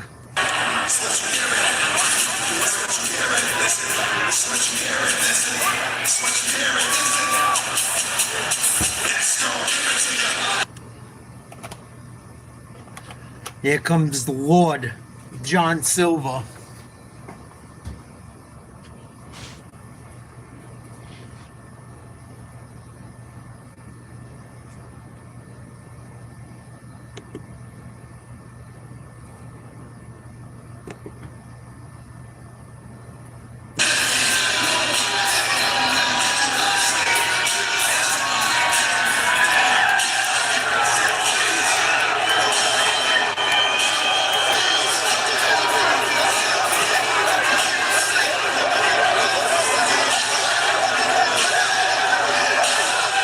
this is loud.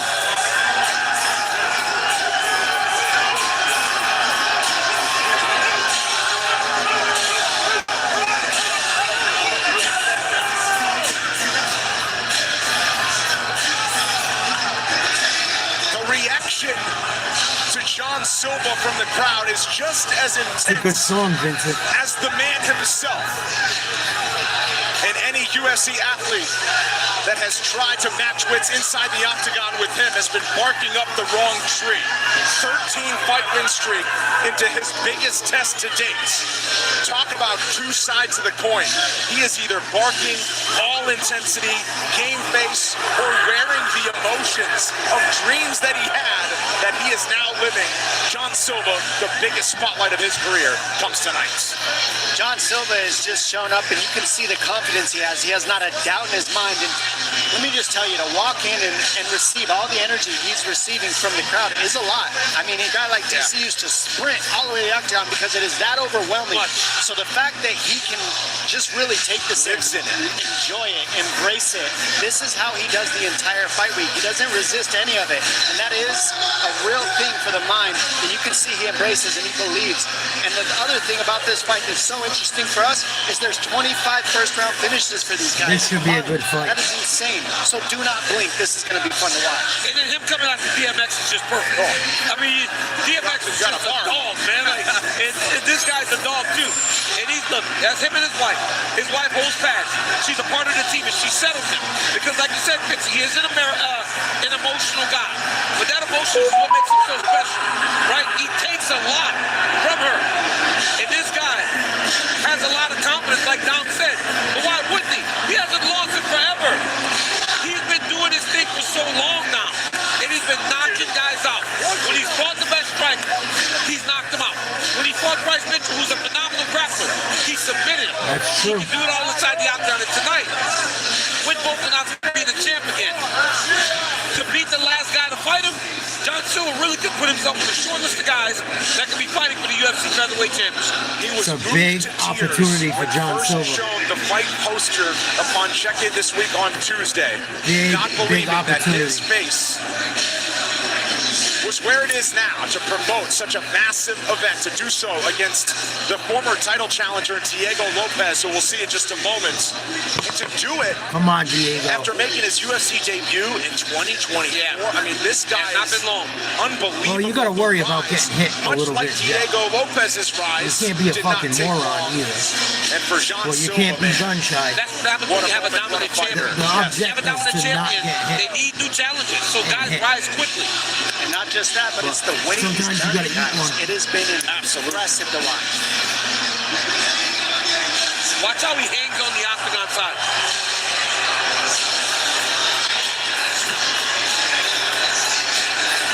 I asked him about the pressure with some of his Good luck with that teammates. one. Not doing as well lately. He goes, that ain't happening to me. He Dick said, I'm lover. ready to fight.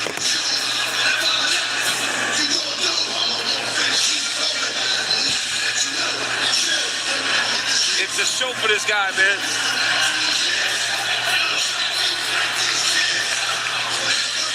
now he awaits the beloved Diego Before Lopes. the 7th? Are you crazy?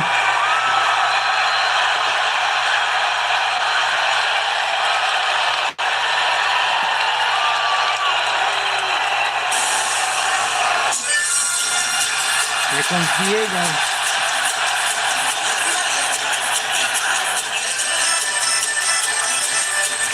He lives in Mexico. He's from Brazil. Speaks 3 languages. All right, go put a dick in your ass. Have a good night.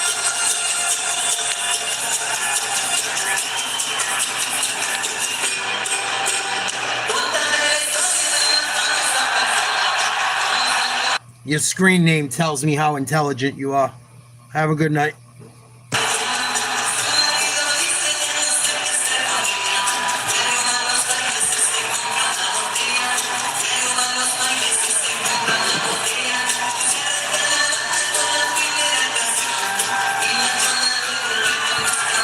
Even if it happens, just that kid's always got something stupid to say. You know, they think they're slick with the names they do, like Bot Simpson. making a phone call. Is Dick's there? Dick's who? Dick's in my ass? Like no one sees it.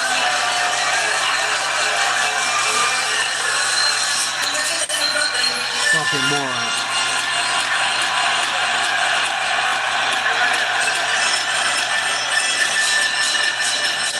Brazilian by birth, but you would never know it here in San Antonio as this pro-Mexico crowd explodes. When he was 19 years old, he left his home city of Manaus, found a home in Mexico. Proud to represent them on the biggest stage in the sport tonight. And Diego Lopes blazed a trail to the top in no time. First onto the scene, he's been impossible to ignore, easy to love. It's a big fight. Very easy. It's a big fight for the division. What a vibe. You guys set it up. Silva's looked great. He set this place on fire. If he can get a victory, Diego has looked great. Lessons learned from 5 rounds with maybe the best to ever do it in Alexander Volkanovski. He went 5 with some Volk. routines in his training, isolated himself when it was time to really build the skills. Fell short. His mission is still there. He is clearer than ever Come on, getting Diego. championship gold in the near future. Looks to turn back John Silva tonight. Well, that starts tonight, right? If he can get the job done tonight, it puts him much closer to trying to get a world championship. And how can you not like Diego Lopes? He's a tremendous guy. He's always smiling. He has a quiet confidence about himself. That's what I mean. And he's doing all the right things. He went out to Oklahoma State. He's been training with David Taylor and the Cowboy wrestling team.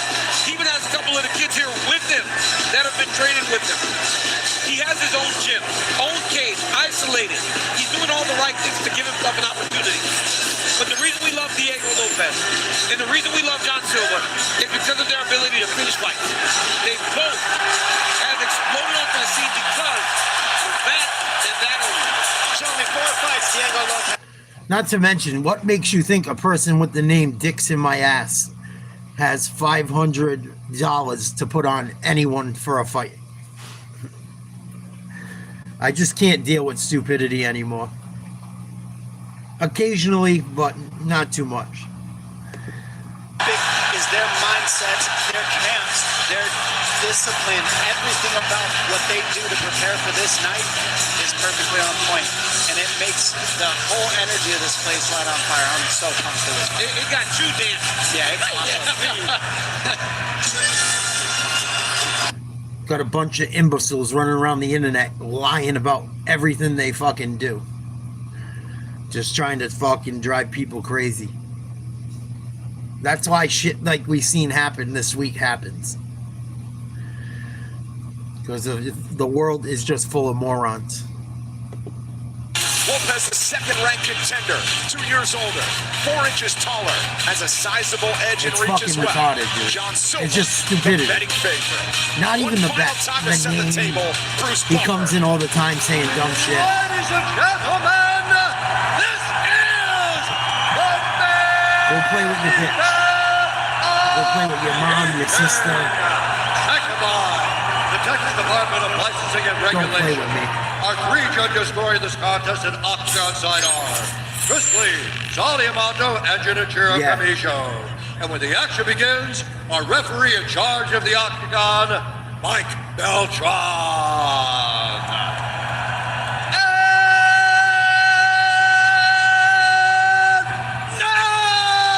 Now, for those in attendance and UFC fans watching around the world, this is the moment you've all been waiting for.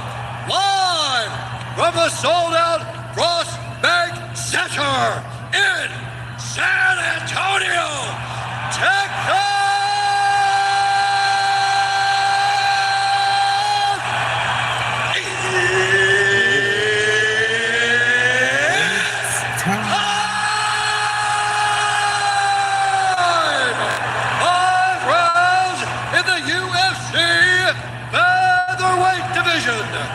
Introducing first, fighting out of the blue corner, a striker, holding a professional record, 16 wins, 2 Silva's losses. the favorite. He stands 5 feet 7 inches tall, weighing In 5 of his 6 UFC fights, and 1/2 pounds. he closes the favorite tonight. Out of Sao Paulo, Brazil, presenting the number 10 ranked UFC featherweight contender in the world, Gian Lord Silva. They waited for 30 years for the Patriots to be back. Now they get to say something. Fighting out of the red corner, a mixed martial artist holding a professional record, 26 wins, 7 losses. Probably became an Eagles fan last year. 11 inches tall, weighing in at 146 pounds, fighting out of Or a Puebla, Chiefs fan Mexico, 3 years ago, 4 years ago. Amazonas, Brazil, presenting the number 2 ranked UFC featherweight contender in the world, Diego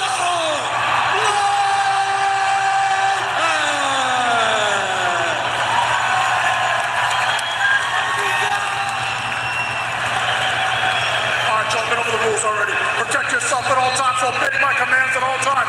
Tough stuff now. Yeah, he'll be a Packers fan if they win this next game too. Everyone's gonna end up being a Packers fan all of a sudden. John Silva is just staring at Diego Lopes. Has been all week. He'll be as crazy as he wants now. Yeah, you got to fight. Yeah, Diego Silva comes off as a fucking doesn't matter anymore. You're locked in there with them. I mean, John Silva comes off like a whack job. John Silva was asking if he wanted to touch the gloves of Diego Lopes, keeping his distance while he obliges.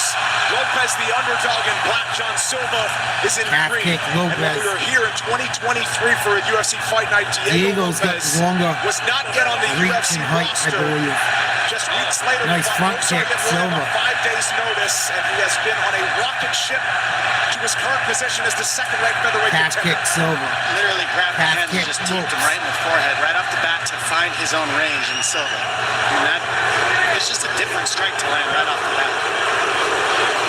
Ooh, nice Right front there, he kick, sees it both for a guys. reason. He's going right up the middle with that. He's grabbing the hands and throwing it straight up, like an uppercut. Both guys look very calm.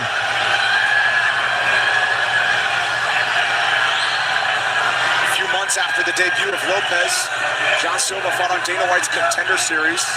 Crazy to look back now on the fact that he didn't get a finish that night. This But should be a since good then, fight. I don't each of think his this 5 fight UFC goes the appearances, distance. Each one has been more impressive. I think someone gets hurt or knocked out or choked out.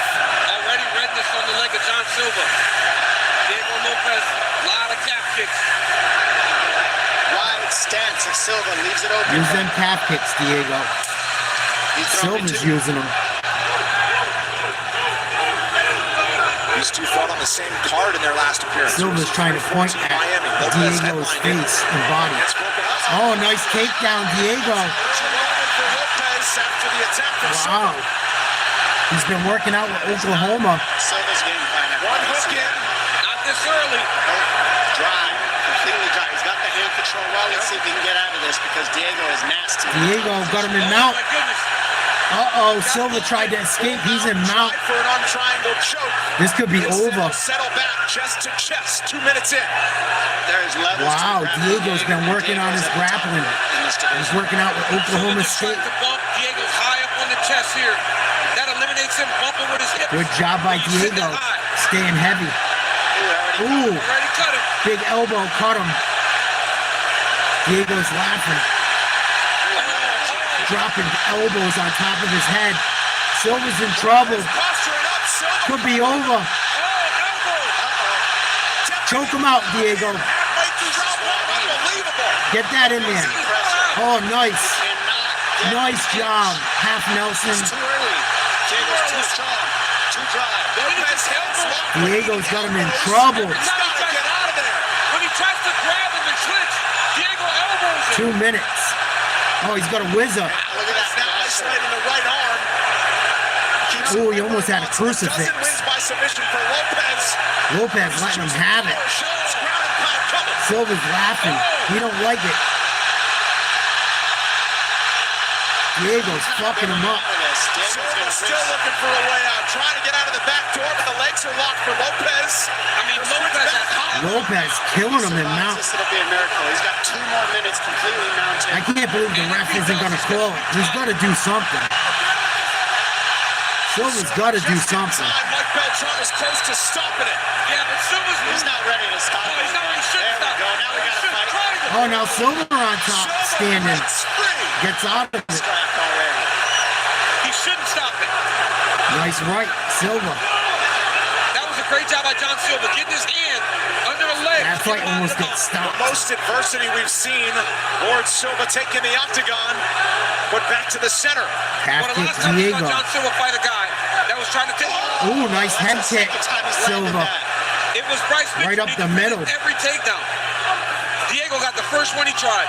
Listen, that kick is sneaky. I mean, we saw Anderson Silva throw up. Minute to go. Silva's still in this fight. Silva's throwing it. It's just a little different. He He leans looks to the all right, side and too. then just clips it up. See how he's leaning to the weak side and then he throws it. Half kick Diego. Little jab. Silva.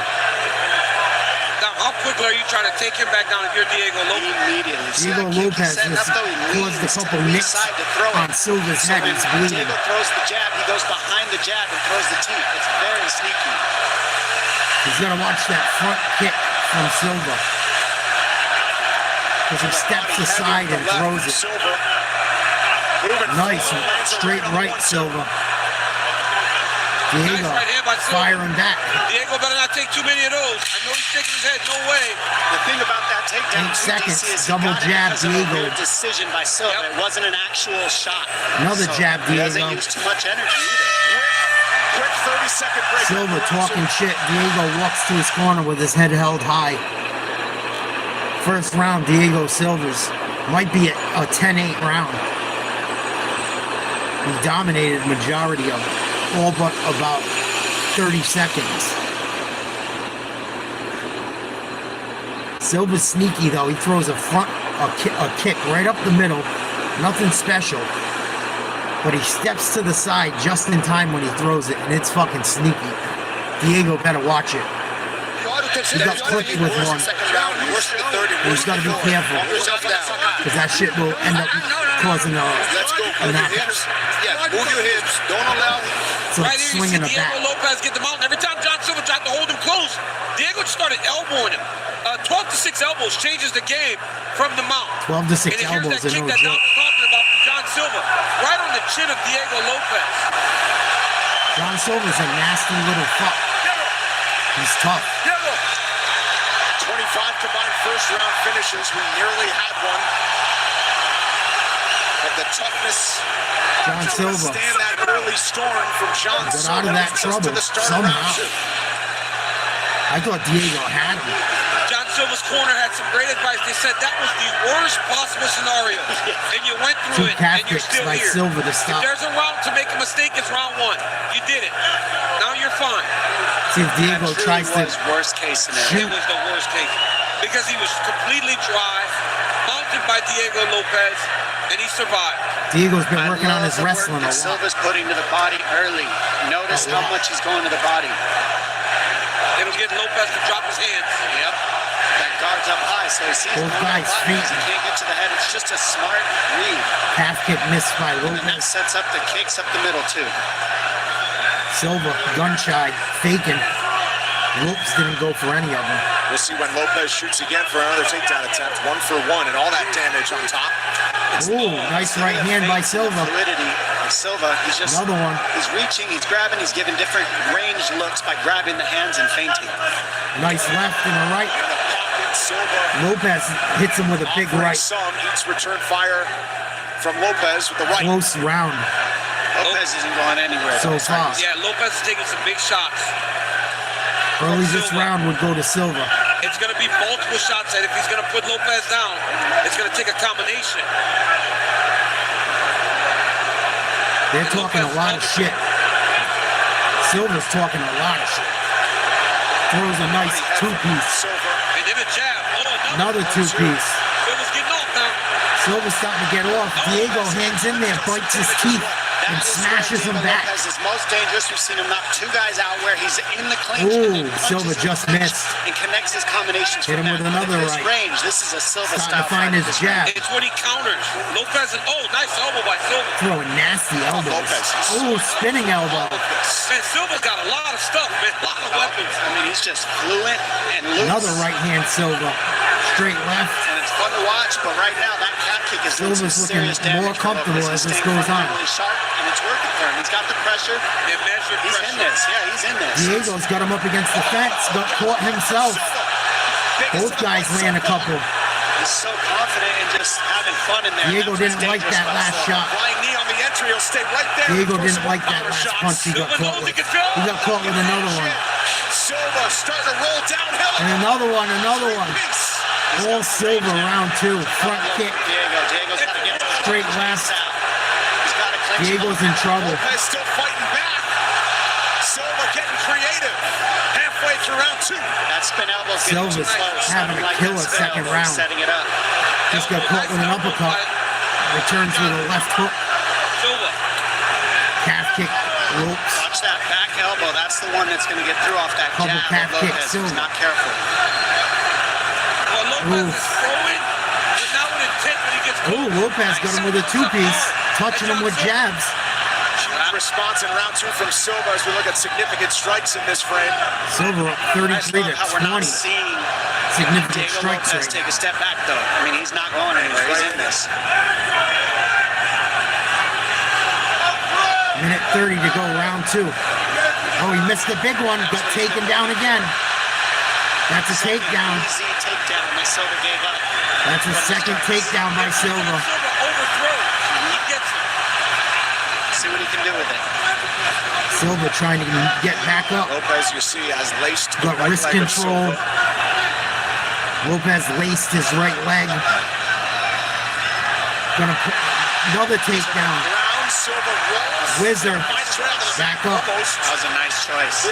Another takedown. Lopes. 3 takedowns in a row. It's a close round with the takedowns. That was a crazy scramble. Lopes got to get some damage here. Different.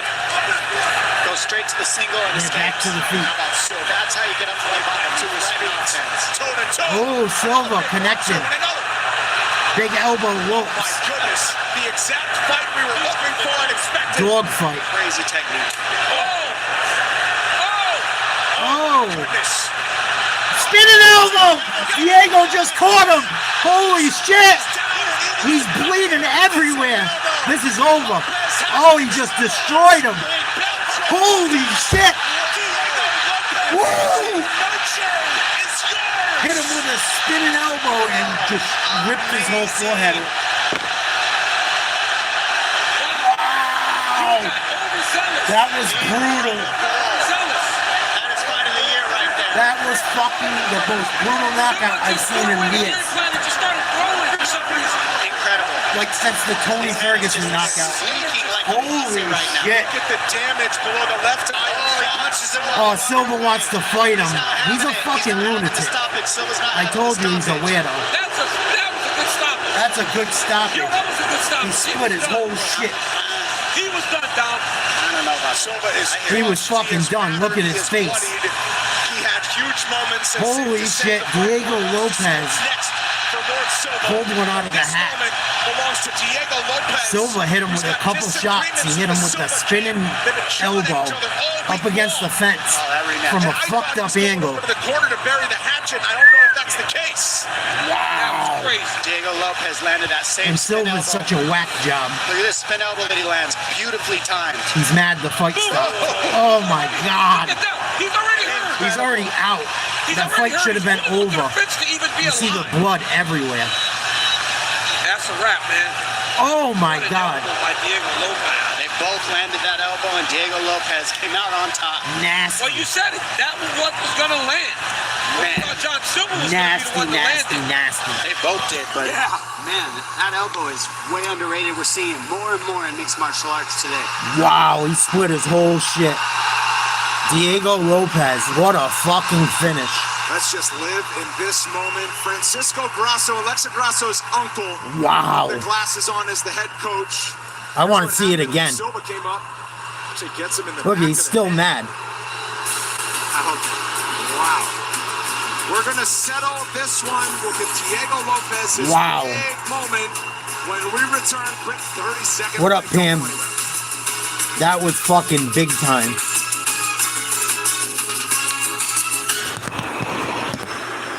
That was big time. Holy shit. John Silva's mad. He's tough as fuck. Did you see it, Jet? Are you watching it yourself? I know I screamed and probably, I don't know. I don't think I overreacted. I knew when he hit him. I just seen the blood go from Diego's knee and fly onto his thigh. I knew it was over. Whew. Them spinning elbows, everyone's been trying to catch each other with. Both of them were trying them. Whew. Wow. Lord went down good. I don't like John Silva. Fuck him. One final time, we make He's this a weirdo. official. Here's Bruce Buffer. Ladies and gentlemen, referee Mike Beltran has called a They're mad they called the fight. at 4 minutes, 48 seconds of round number 2. Declaring the winner What cheap by shot? TKO. What cheap shot? Silva's the one always causing issues. Cheap shot. Look at Silva's face. You think he should have kept fighting? Diego Lopes, I mean, the amount of love you felt hitting that tunnel. That's my had to boy. feel good to He's have my that favorite type of UFC fighter performance. right now. Has to be a dream come true. Over the last few years. I always give him props. How people asking me, I'm tell guys. Oh, Silva, yeah. I'm show you I guys. thought you said Lopes did something. I'm sorry. It's level, the high level. I'm staying there high level. I'm proving to now. Did this crowd and this energy motivate you to come out and fight this way? That was fucking ill, Jet. La energía en la arena es increíble. Y yo sé que toda la gente que está gritando el número es gente mexicana, gente latina. Well, when you can't punch someone in the front of their face, you gotta hit them in the back, right? I know that people say the crowd is from Mexico. Bloody Mexico. Silva talked massive shit. I'm so glad Diego fucking did his thing. Diego, let's take a look I at love your work Diego here. Lopes. I love his story. He hit you with some big shots Comes that from round, nothing. But he started to pressure you. He had thrown this same elbow many times. Look at the but you blood. got him with It's just it. Was fucking that something everywhere. that you just did? Pouring. Or did you plan to throw that spinning elbow? Okay, now I'm telling in Portuguese too. Backstage. I don't like him either, John. Eu estava fazendo o mesmo movimento com a minha equipe. Eu sabia que ele ia vir pra cima. I think he's got fucking multiple personalities the way he Quando ele veio acts. pra cima, eu Seriously. sabia que era o momento exato pra tirar com o cotovelo e acabar nocauteando. I feel horrible his brother passed away in a tragic way. Diego, I'm sure it causes him issues. a big time finish over John Silva. Lot of bad blood surrounded that fight. What happened at the end? Did you go to congratulate him? Diego's ill, man. He tries like easy with me, it's okay. But you corner talk a lot of shit in how preparation the training camp. One guy specifically. 1 minute, Justin. How publication, how post respect for me. This guy commented, oh, Jean show this guy who's the high level, knocking out. You know, this guy talk a lot of He talks a lot of shit. The fish round, look, I make it this so easy, bro. I know.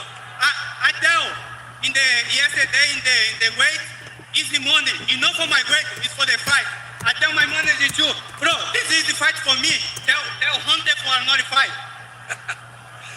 So what do you want next, Diego? You are already the number 2 ranked guy in the world. You just knocked out John Silva.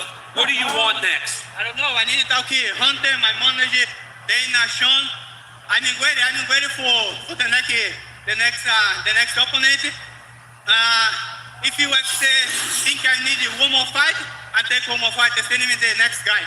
That was a tremendous performance. Ladies and Phenomenal. gentlemen, Viva Mexico! Phenomenal Ladies and finish. gentlemen, give it up for Diego Lopes. That was some gangster shit. Unbelievable moment for Diego Lopes. That was some ninja shit. Let's keep it real. That was some ninja shit. Beautiful work, right? Justin, if you're still in here, give me 1 second. I gotta look at their schedule. They got the Chiefs. That's a coin flip. They should beat the Rams. They should beat the Bucks. They should beat the Broncos. Should beat the Giants. Should beat the Vikings. Should beat the Giants again. Packers is the one question mark. Let's just call that a loss because it's in Green Bay. Green Bay's got a lot of tough games, but they play them at home. So as far as, I'll give them their first loss against Green Bay. Just because Green Bay's been solid. They've only played at home. This is obviously just because no one's injured right now. I mean, injuries change everything. We all know that if we have brains. I think they knock off the Lions. The Lions did not look good against Green Bay, but no one has. They beat the boys. Beat the Eagles. Beat the Chargers. That's like 10 right there. Maybe they give one away to the Commanders. I don't know. The Bills, I might go with the Bills because it's at Buffalo.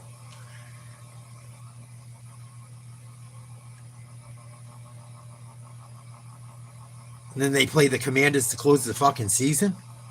They play the Commanders 2 times in 3 weeks. Yikes. Better hope you're healthy. I give them like fucking at least 14 wins, man, if they're healthy. One thing I worry a little bit about with the Eagles is at what point, I mean, if it ain't broke, don't fix it. But at some point, they got to fucking do something with their wide receivers, man. Like, them guys got to get some passes at some point. And I think it will happen. I think them guys are skilled enough and they know their role. But eventually, I think they're going to get sick of not getting the ball. You got Antonio Brown and you got Smith. It's fucking kind of silly not to use them. Jake Matera, I don't know who that is. Hopefully he's cool. Hopefully he's not a douchebag. Hopefully that's a compliment. You think it'll happen this week? It could. It could. What a fucking knockout. Amazing knockout by Diego Lopes. What up, Brian? Salute. Be safe in the rack. We're going to go to the boxing action next. Yeah, I know they're a little bit beat up. They didn't play great against San Diego. Worthy leaving that game hurt Kansas City bad. And it's injuries. You know, look at the Niners again. I had a feeling I didn't want to be like that. I'm not a Niners fan, but I tried not to jinx shit for people. Look at the Niners all beat up again. Don't got a quarterback for 5 weeks. Fucking Kittle's out for God knows how long. And I had a feeling that's why Debo got the fuck out of there. I think the Commanders got to start using Debo differently too. But it's so early in the season.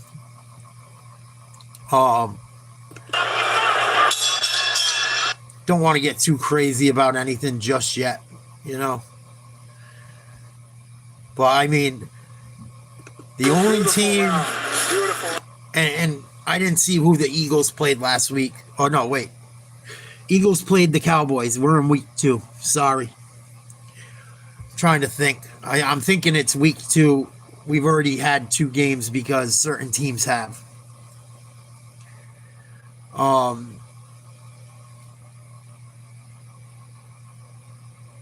I expected more out of the Eagles against Dallas, to be honest. I expected more. I mean, they got the W. Jalen Carter fell for fucking Dak Prescott's bait. That worries me a little bit about him. Carter always goes for the bait. Like, even in college, he used to get in trouble at Georgia doing that shit. So I worry about him and his fucking mental a little bit. And if CeeDee Lamb makes a couple plays, man, and Dallas doesn't have a turnover, they were in that game. They were in that game. And Philadelphia's secondary at times did not look as good as it was last year. I didn't expect it to be. I know they lost people. I know they lost quite a few people. They lost a couple guys off the defensive line. But I expected a little bit more out of them, a little more resistance against Dallas, especially without Dallas's former defensive end, Micah Parsons, being gone. But, I mean, the Eagles, if they stay healthy, they'll be in the mix. There's no doubt about it. They will be in it. But at some point, like, Hurts is going to have to throw the ball, I think. Maybe not. Maybe them guys stay happy and they run their routes and do their thing and they don't care and it just opens up the offense and it works. But coaches are pretty good at figuring shit out. Someone will figure it out and then everyone's going to copy it. And when you don't go to those guys, or at least try to here and there, it fucks with them a bit.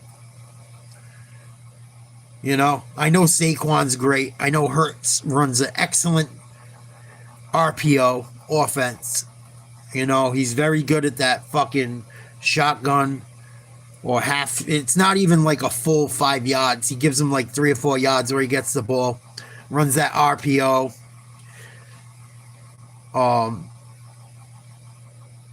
And it works great, but I wonder at some point if people don't finally fucking find a way to figure it out, or he ends up getting beat up from running the ball so much. Last year, he was beat up at the end of the year. I was worried about him against the Commanders. He got through that game and ended up winning the Super Bowl, but he was a little bit beat up. He was having problems with his hammy or his fucking the other side of his thigh. His quad or his hammy was acting up a little bit at the end of the year. They had it all bandaged up. He was struggling a little bit. So his health will determine a lot of things. And how that stuff works out.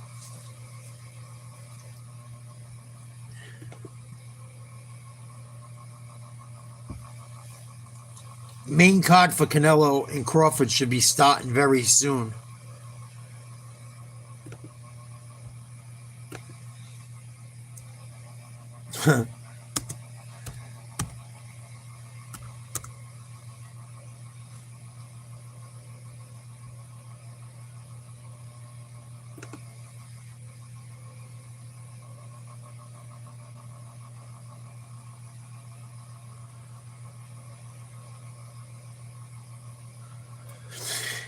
Oh, shit. I'm going to look up what's going on with this right now. I think this is the last fight of the prelim, I would hope. A little bit of space. Take a step back and pick him up with your right uppercut. Yeah, man. Okay, let's go. 2 rounds left.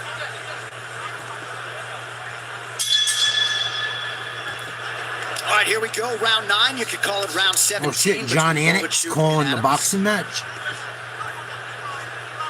Their careers forever linked, regardless of result tonight. The question is, can Boashuk, and maybe not, we'll see how this judges have it, but it seems to me Adams is up in this fight. Can Boashuk muster something dramatic By the way, he dropped Virgil Ortiz twice. This is round 17. No knockdowns against Adams. Right. Nothing even close. Dropped Ortiz. Main card should be round one and starting round any 8 minute. of their fight last year. Body shot lands for Adams. Oh, that's the shot we were just talking about a round and a half ago. Touch. 11 o'clock, they say Canelo will start coming to the ring in Crawford. 11:30. Eastern Standard Time. This fight had all the makings of a knockout fight, one way or another, from the opening bell.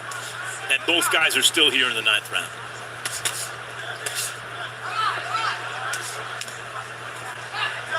There's a couple good fights on the undercard too.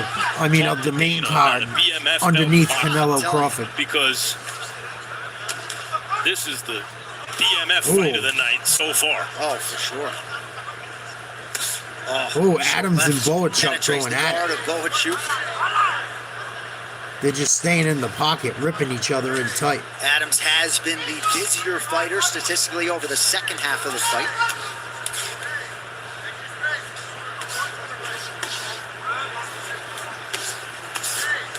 You know, Max Holloway is loving this fight right now. Oh, yeah. No man has landed and if more Carter's strikes smart, in UFC fight than Max. Busier fighters. And is willing to lay it all out there every time, just like...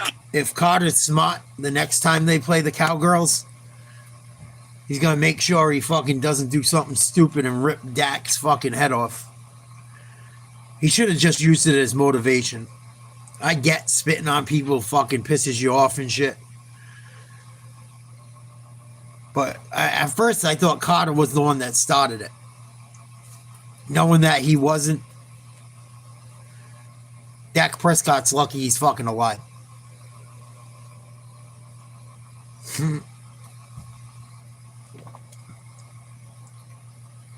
But Carter's going to be smarter than that.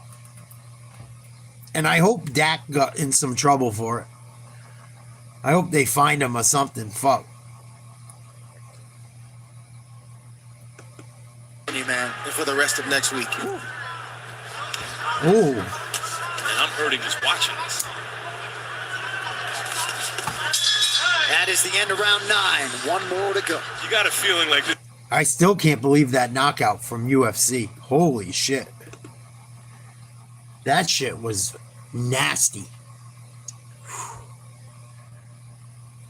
Nasty. That might be the fight of the year right now. It's up there. It's up there. I know it didn't go very long, but we're going to be watching it in a little bit, Mama. Mamastro. It's a couple hours away till that fight, but we're watching the fights before it. We were watching UFC. That just ended. The main card's supposed to start soon.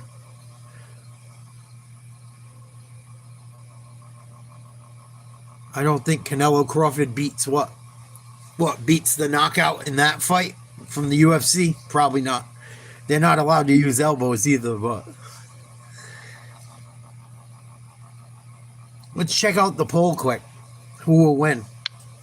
All the Canelos are coming out. 58% Canelo. I knew it was only a matter of time. I just think Crawford's got a real shot at it. I think a lot of people don't realize how Crawford's a capable guy.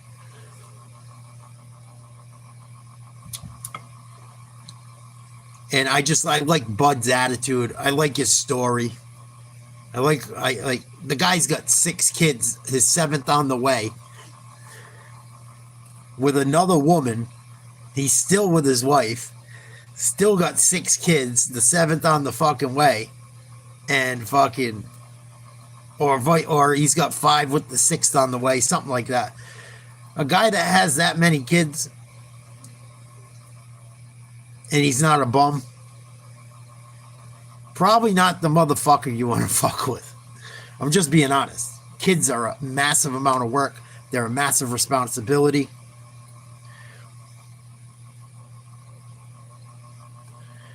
I think a lot of people are fucking underestimating Bud.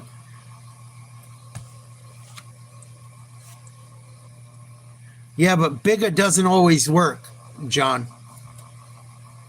I don't think Canelo's faster than him. Like, Bud Crawford's not a fucking... He has never lost. I'm just saying. And I don't hate Canelo. I don't. It's just, I think Bud is the best fighter of this generation. And there's a secret out there, supposedly. I don't know how true this is. I don't know what it is.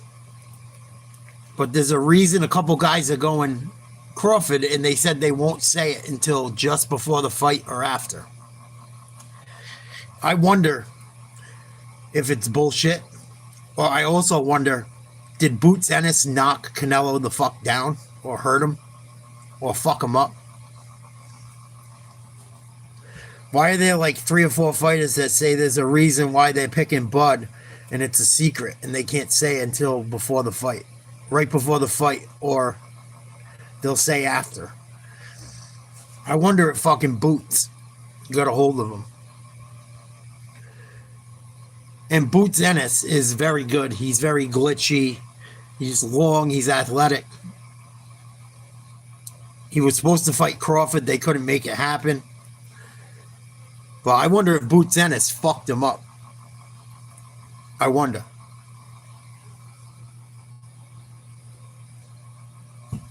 That's what I heard. And Andre Ward was one of the people that said it. There was a couple other people that said it as well. Tim Bradley. Tarver. There's like 3 or 4 guys that went on the record and said there's a reason why they feel that way. And I wonder if Canelo fucking got slapped in training or something, or got KO'd or something. I wonder. Because we didn't see much footage of Canelo. We saw some of Bud, but not much of him training. Them guys kept their camps tight. What up, Chris? Salute. It'll be interesting to see. I hope it's a good fight. I don't have money on it. I was going to put money on it. I couldn't bring myself to do it.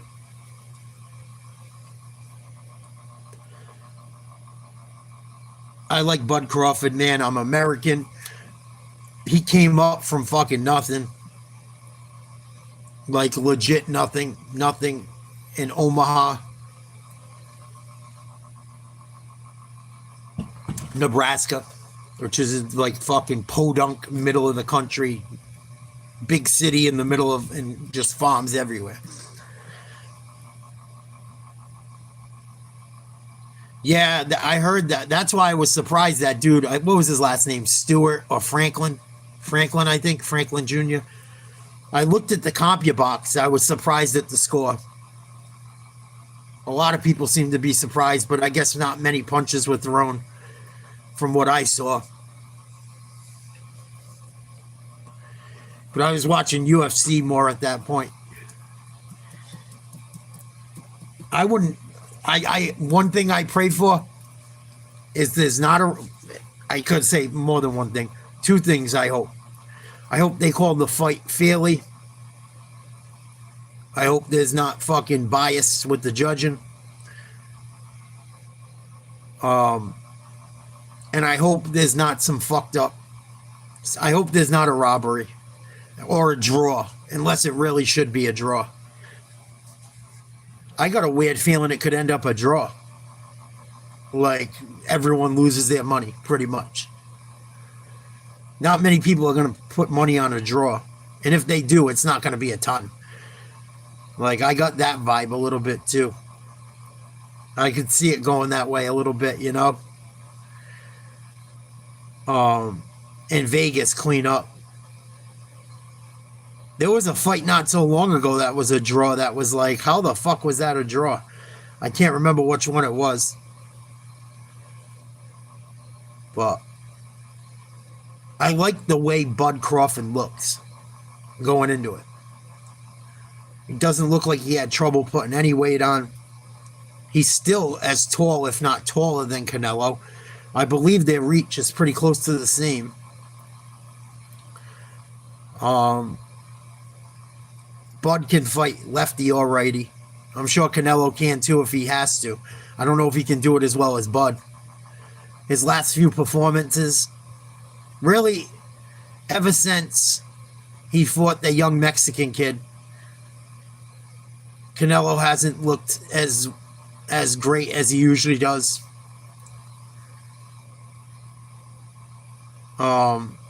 His last fight, he threw, I don't even think he threw a fucking 100 punches, man.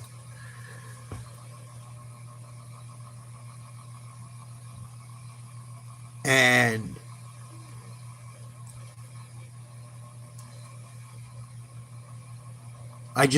Bud Crawford's a fucking, I believe in Bud Crawford. I do. I don't know how else to say it. I believe in Bud Crawford.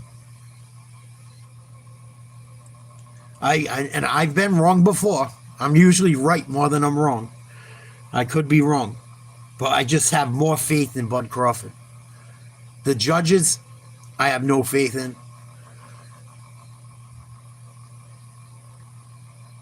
Vegas, I have no faith in. But as far as fighting, I don't think Bud's going to be afraid of him.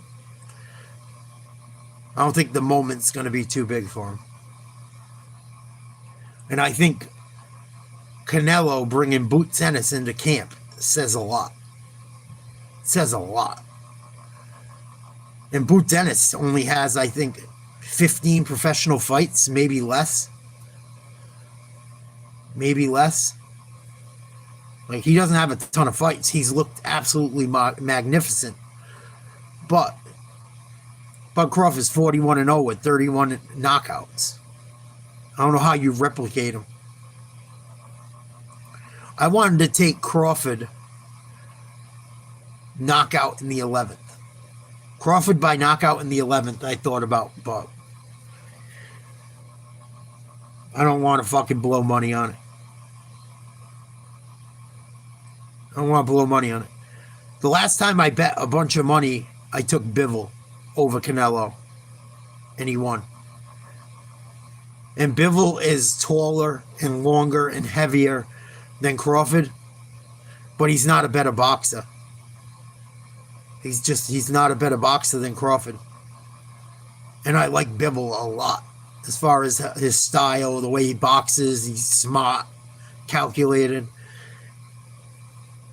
But I like, if Bivol beat him, how can, well, Bud can't? It's kind of how I feel about it. Like, if Bivol could do it, I kind of think Bud can too. Like, I don't think Bud loses to the dude Bivol lost to and then reclaimed his titles recently. Bitter Beef? Like, I don't think Bitter Beef beats fucking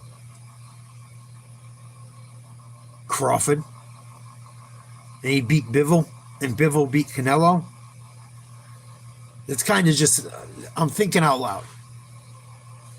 Plus, I'm a Crawford fan. And I'm an American. Let's see what Diego's going to say about what happened after the fight or during it. Okay, go your side, you know, it's like I am mad for this because this guy hit me in my head, in the back of my head, you know? It's like, I think this is not nice. O que foi os dedos que tu mostrou para This is for your training partners. The video this guy posted yesterday after the wins is for your training partners. Like, what time is like tries like bad energy for me or for my team. You know, it's like talk shit. I listen. This guy know, but I listen after I mistake the corner the coachman put Vaseline in me. I listen. This guy tell it's like, oh, Diego, I didn't kill you. They kill you. You lost now. I mean, listen this, but this guy now is like, okay, como que esqueceram disso agora. He was getting phone calls. Diego Lopes was getting phone calls like we're gonna kill you. That's crazy, man. Trying to get in his head before the fight if he won the fight. That's fucked up. Para tirar a cabeça das emoções, você ganhou That's true. That's fucked up. Yeah, I feel amazing for this. It's like performance of the night, fight of the night for me is amazing. You know, for me is amazing.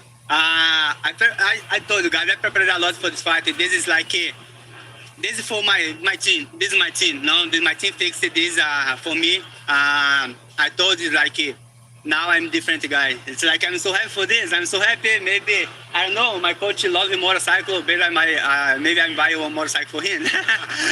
Well, the crowd is going crazy for you. Everybody's singing your praises, and even online right now, people are calling for that to, be a candidate for Fight of the Year. So maybe 2 bonuses in Crazy, Fight of the Year, and who knows, maybe soon enough another shot for the title. I know that's on your mind as well. Diego, congratulations to you. Amazing performance. Guys, back to you. All right, thank you so much. Well, let's take a... That's fucked up, man. If that really happened, that's horrible. Diego Lopes got Fight of the Night in the Performance Award, rightfully so. Probably the knockout of the year over a big mouth idiot. I got to keep it real, man. I'm not a fan of John Silva. I feel horrible he lost his brother in a tragic way, but he just has some problems. It seems like to me. He seems a little kooky.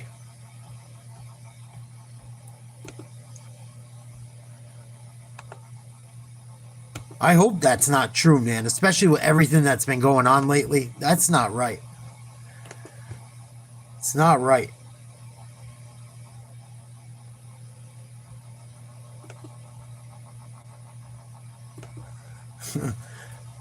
If so, Diego fucking made him pay for it.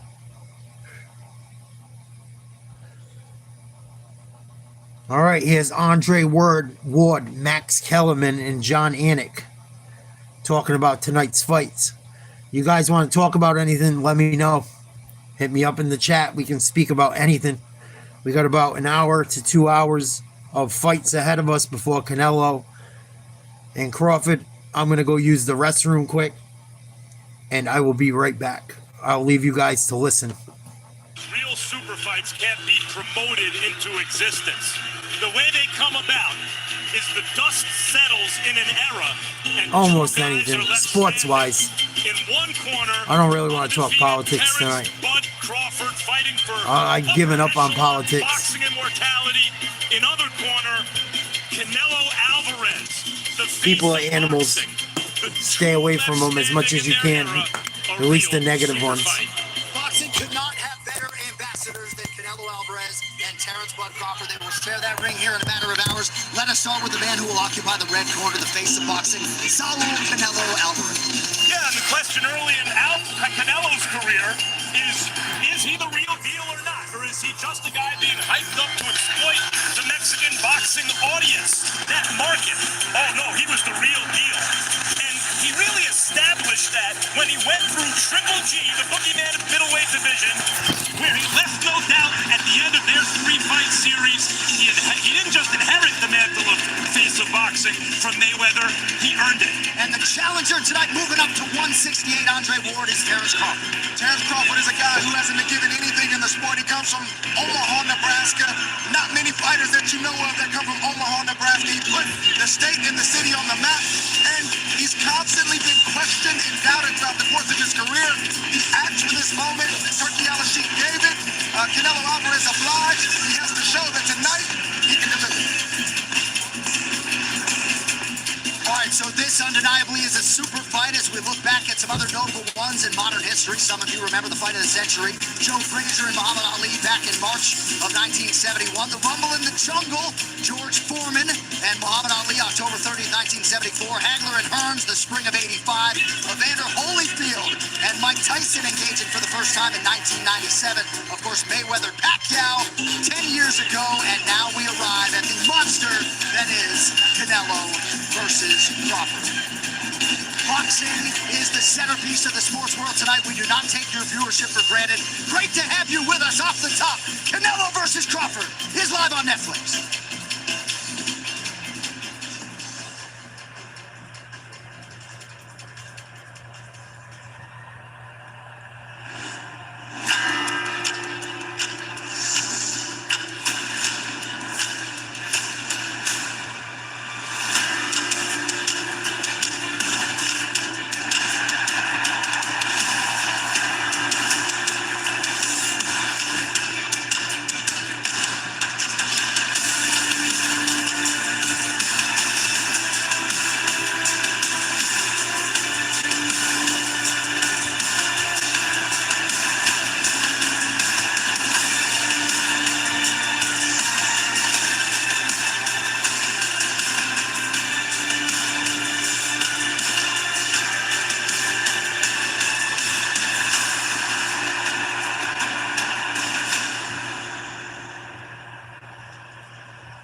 What an absolute scene inside Allegiant Stadium for Canelo versus Crawford. A lot of people believe architecturally this building is custom made for combat sports as any stadium could be. And we are thrilled to have you spending your Saturday night with us. We kick off the main card in the lightweight division. Mighty Mohamad Al-Akel determined to kick down the door and make his name a global one in the sport of boxing. But out of the blue corner is the battle-tested Travis Crawford, disinclined to be anyone's stepping stone. Mighty Mohamad Al-Akel is stepping outside his comfort zone for the first time, leaving Riyadh to fight under the bright lights of Las Vegas. The unbeaten Saudi prospect has yet to lose a round as a pro. And now he's skipping straight past the 8-round stage and diving into his first scheduled 10-round. It's a massive leap for a fighter still learning on the job, though now he's guided by Abel Sanchez, the same trainer who once shaped Gennady Golovkin into a feared knockout artist. This early in my career, I'm excited to show all the hard work I've been putting throughout the years since I was a little kid, and people can actually see my talent and the hard work. In his bracket tonight stands Travis Kid Corpus Crawford, a tough Texan with nothing to lose and everything to prove. He's been through streaks and setbacks alike, but for Crawford, this is not just another fight. It is his last. 2 weeks later, he ships out for Army basic training, so as such, this marks his retirement bout and his final chance to walk away from the ring with hand raised. For Al-Akel, it's about proving he belongs on this big stage. For Crawford, it's about ending a rather turbulent career on his own terms. We're both exciting. We're both really technical fighters. We're both technical boxers. But I know what I bring, and I'm excited for it every time I fight. It's always been fireworks.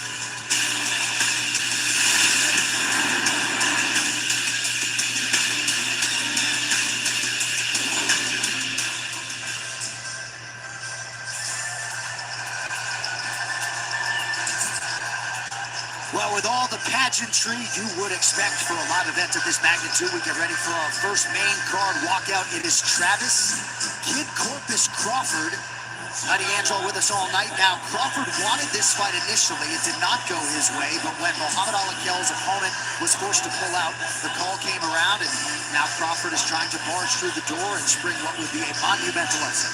What a moment for this guy, John. Travis Crawford started boxing at 10, placed third in the Texas Golden Gloves. Now, at just 22, he's chasing one last win before a new fight begins. He's trained in Texas, and his coach calling him a good kid with a good heart.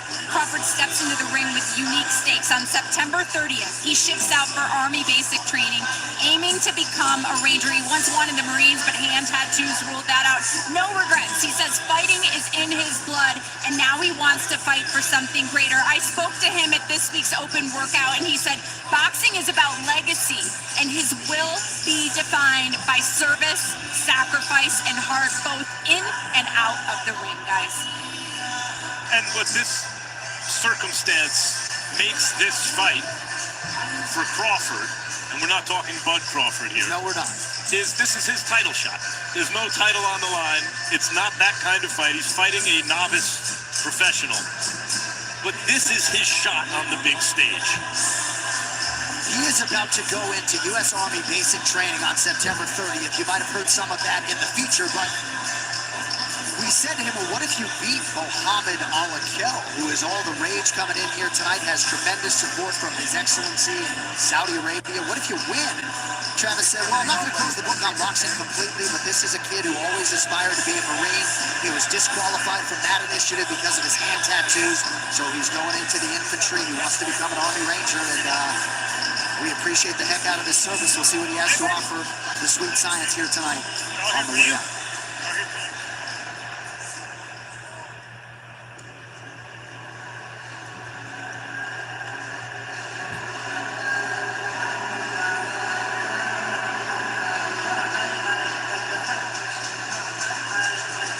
Representing Riyadh in the Kingdom of Saudi Arabia, here is Mohamad Al-Akel making the walk for his 6th professional fight. And Mike Coppinger, I know you have followed the early portions of his career. This kid has a wisdom and a maturity and a confidence that belies his 21 years on the planet. Yeah, absolutely, John. And Mighty Mo, you see him there with Abel Sanchez, also trains another Saudi fighter who won earlier on the show, in Sultan Al-Mohamad. His Excellency Turki Al-Sheikh has a dream, and that is to crown the first champion from Saudi Arabia. Mighty Mo well on his way. He fought just 28 days ago, so he's staying sharp and active. I like Al-Akel, and very, very impressive that he left his comfort zone to go live, not just train, but to go live in Big Bear, right? I'm not sure you can pay me any amount of money to go live in Big Bear, California, but I tip my hat to this young man. He's dedicating himself, he's dedicating his life because he wants to be a champion himself.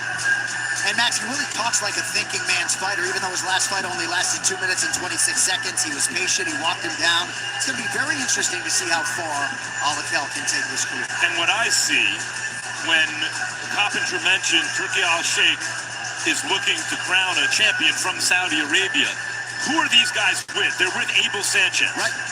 Like Sultan Al-Mohamad, this kid fights in the Abel Sanchez mold, which I would describe as ruthless boxer puncher. I like that.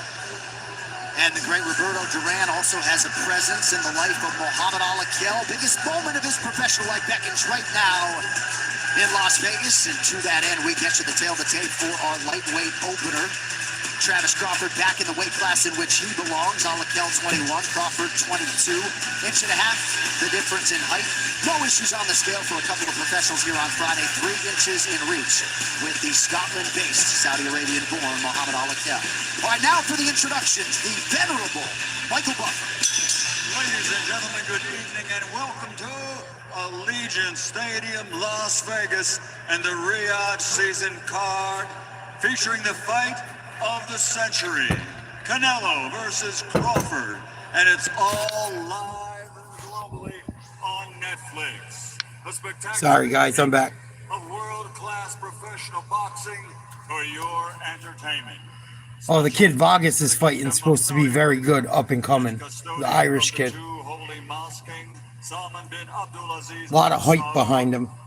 His Royal Highness, the Crown Prince, Mohammed bin Salman, and Chairman of the General Entertainment Authority and Saudi Boxing Federation, His Excellency Turki Al-Sheikh.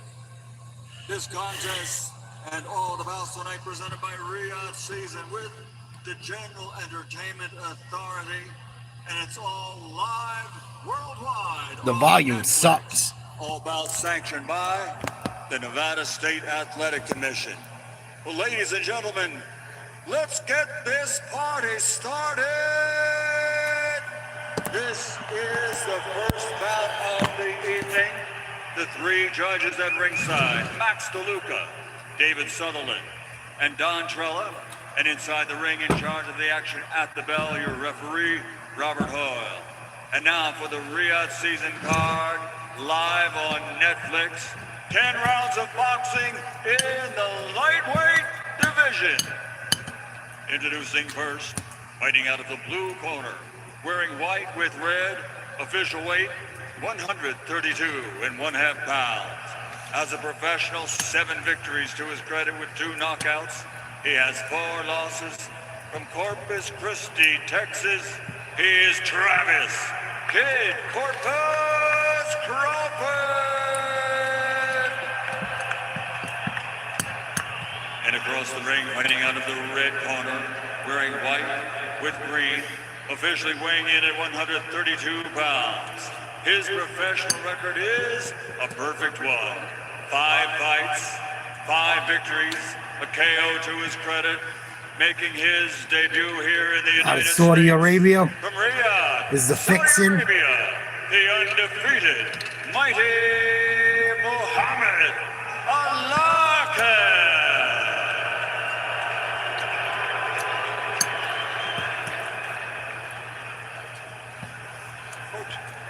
Okay, we went over the rules in the dressing room. I want you to obey my commands, give me a good, clean fight. All punches that land here on the waistline are good. All that land here are good. Touch them up, scoot back. Let's see what these dudes are up to. Both look pretty tall for their weight class. All right, here we go. Main card opener live on Netflix. Travis Crawford taking on the highly touted Saudi Arabian prospect Mohamad Al-Akel. Al-Akel is in green. Crawford counters in white. Early right hand over the top lands for Al-Akel. Abel Sanchez, Al-Akel's trainer, teaches responsible boxing, but wants you to apply it aggressively. Yeah, who doesn't? It's a long-range jab from Al-Akel. Al-Akel's way taller, way longer. Way Most longer. of the young fighters that we've seen tonight that like to be aggressive and that have a heavy punch about them, they don't use that punch. I like Al-Akel trying to set up his offense with that left hand. Very educated lead hand for Mohamad Al-Akel. Bunch of jabs. He is sharp, he is fast. Crawford nothing getting through. Al-Akel coming forward. See, early Al-Akel's using that speed with instincts to punch back when he's punched at. To answer right away.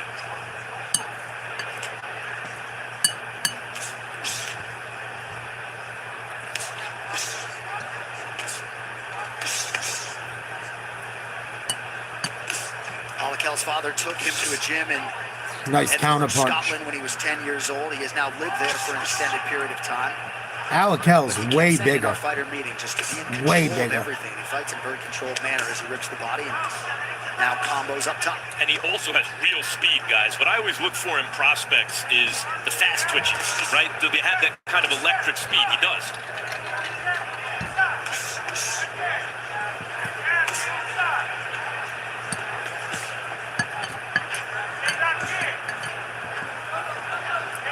Crawford with a high guard. Sorry, you guys. I've been fasting for like fucking 20 hours. I gotta A eat. bit discouraged already, even in this first round, just not being able to reach Al-Akel and get inside of those long arms.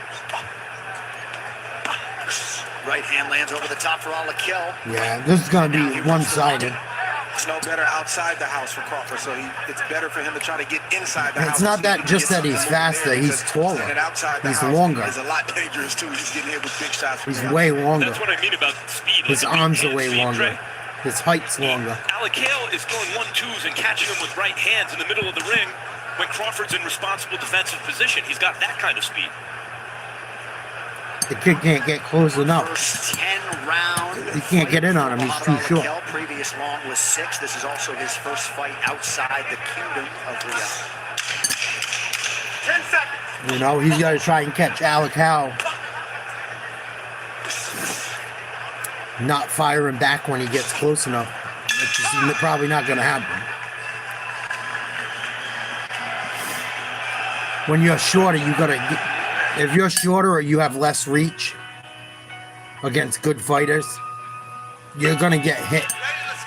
You have to take a shot to give one as a smaller guy, as far as height or reach. It's basic physics.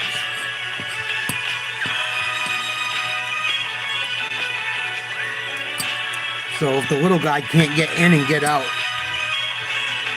he's got a major problem.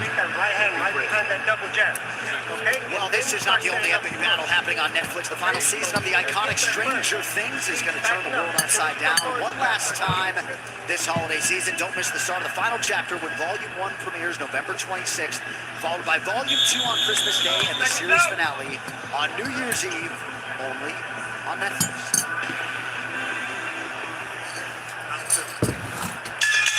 Round 2 of a possible 10. Mohamad Al-Akel in green, Travis Crawford in white.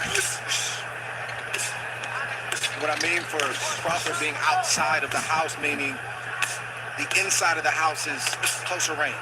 He's got to sell out to get there because it's nasty right now outside. It's raining. It's just a bad neighborhood, Greg. It's all bad. It's a bad neighborhood. Well, if he was getting in threatening calls and it had anything to do with him, that's a major problem. Because that's happening now. These punches are starting to move him. He's clearly getting hurt by these shots. He's got to double up a jab, throw the jab 2 or 3 times, and rush in. If he was getting, if Diego Silva, if Diego Lopes was getting threatening phone calls like he said, and they came from Silva, he needs to be put in fucking jail. But he optimized realizes his Or if it came from someone through Silva, they need to be put in fucking jail. Already with the hand speed, but the shortest distance between 2 points is that straight line. I think Al-Akel's That dude Silva screams fucking whack job. In all honesty. Just like that. If he throws 5 or 6 It's okay to be combinations, that may not intense. look fast, That but dude's he a gets to fucking nut. point A and point B The very problems. Great technique. I mean, those jabs straight as an arrow. I'll tell you what, he got shook up with the right hand just then, Al-Akel. And that's because Crawford is pressing more. Yeah, Crawford's trying to come forward. He's not worried about the power this round, it seems like. There you go. That much faster. There you go. Timing and try to catch him in an exchange is how Crawford. There you go. Short uppercut as Crawford tries to close the distance. Under 90 seconds to go round 2. Fight slightly looking a little different now that Crawford's getting closer. It was that good uppercut from Al-Akel, but that right hand. Yeah, that's not going to get him kicked out. Changed the tenor of this round. They ain't going to get him kicked out. I know it's fucked up. Al-Akel was heard from. He tried to go after the referee is what it was. He was losing it on the referee. Body shot is there for Al-Akel, who was a little bit understated here during the fight week. Yeah, see, Al-Akel's not letting him in when he's doing the right thing. He struck me as a young man who's just about business. Yes. You know, he's not messing around. Right. Well, he said as much. He said, I don't really like doing this. I don't really want to talk to you guys. I appreciate being here, but I just want to fight. Yeah, the sport was a lot younger back then. It was a way younger sport. People didn't even want the sport back then because of the savageness they thought came with it. Nowadays, Crawford's doing a better job this round. they don't give a fuck. Not like they should. Good double change. Al-Akel attacking the body late round 2. Thought that was the best punch of the fight. He'll get a fine or something, if that. All right, 2 rounds down.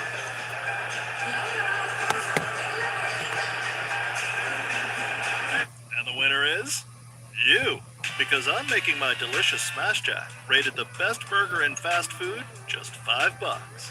See how many fights we gotta watch before fucking Cheese, the real one. grilled onions, and my signature boss sauce. I'll go take a $5. nap. I'm not gonna watch this Hey, bullshit. I want everyone to taste victory, even if you did bet on. Get the undisputed best burger in fast food for just $5. This week only. Get so much more.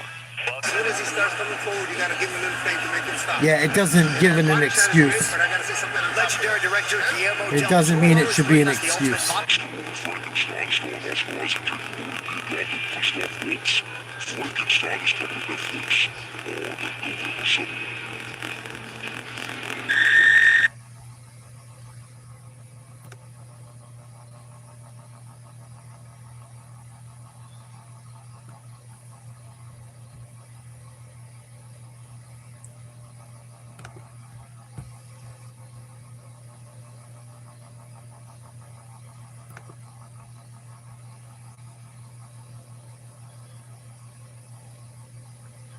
Trying to see how many bullshit fights we gotta watch before fucking Canelo Crawford.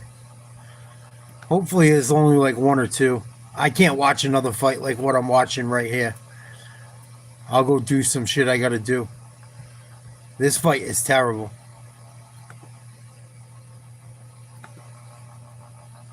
This Al-Akel Crawford fight is a snoozer. 2 skinny guys that can't knock each other out. And they're really not going at it.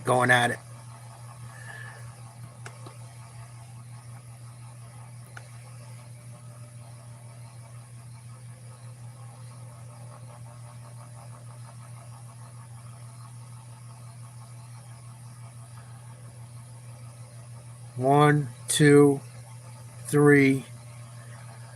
We got 3 more fights before the big one. 3 more fights before the big one. Al-Akel's fighting right now.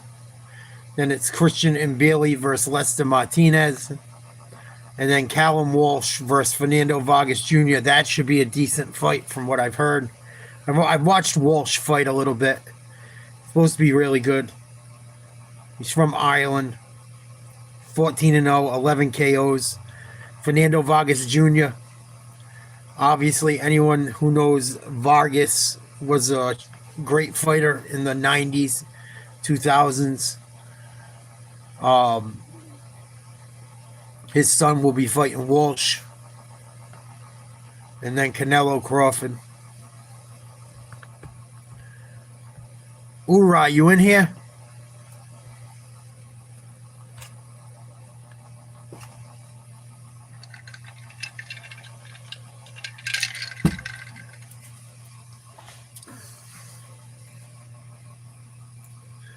Crawford's starting to come forward more, but he's still getting clipped.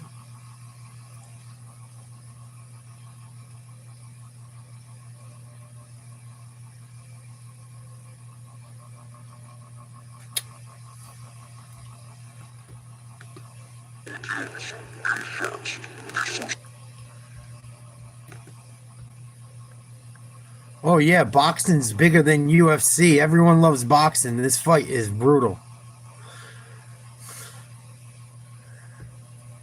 That's why there's people that had the UFC place full.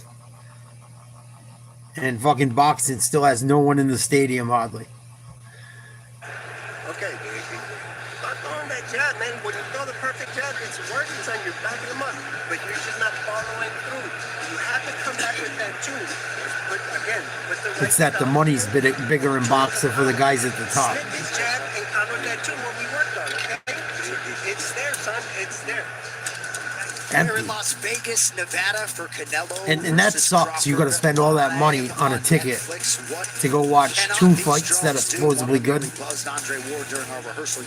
I watched some of the fights in between UFC. They weren't good. For the first time in this amazing venue's history here on Mexican Independence Day. Pay all that money just to go watch this, you know. For average people, that's a lot. Just a couple of hours away, live. People are starting to shuffle in now, but These nights say this amazing venue's history, but the venue hasn't been around long enough to have an amazing history yet. Al-Akel's up 3 rounds It is an amazing venue. to 1 on the skipper's scorecard. Tonight, Canelo Crawford. This 10 rounds to this fight? Come on. Amazing history in a venue like this. And It's going to be like watching flies fuck. Really feel an intimacy, which I think plays well for combat. Round 4, Al-Akel and No one in boxing is worth watching besides like the top 2 or 3 guys It feels more in every like, weight class. An arena That's on the problem. steroids than it does a stadium. It's a problem. Good lead hook from Al-Akel. Disciplining Crawford. But they don't care because they make the money and the little guys get paid too. Not nearly what they should. 3-0 for Al-Akel. He's controlling the distance in the fight from the outside. But Crawford can get in and get some work, and he just has to make a better attempt. Maybe off of a bunch of jabs to get close. All right, thank you, Skip. Now we'll see if Crawford can remain committed. Got his way inside there. And it was when Al-Akel was going to punch. I don't think Crawford has the speed just to make it happen on his own, although Skipper makes a good point that you work your way in behind the jab. But if he punches with Al-Akel, in the exchanges, to me it seems is where he's catching it. I'm going to come back on. I'm not watching the next fight or 2. I'll be back on for Walsh, Vargas, and the big one. I'll start another stream. Another adjustment. I can't watch this shit. It's boring as fuck. Crawford made one. Now Al-Akel has to make one. This is the thing.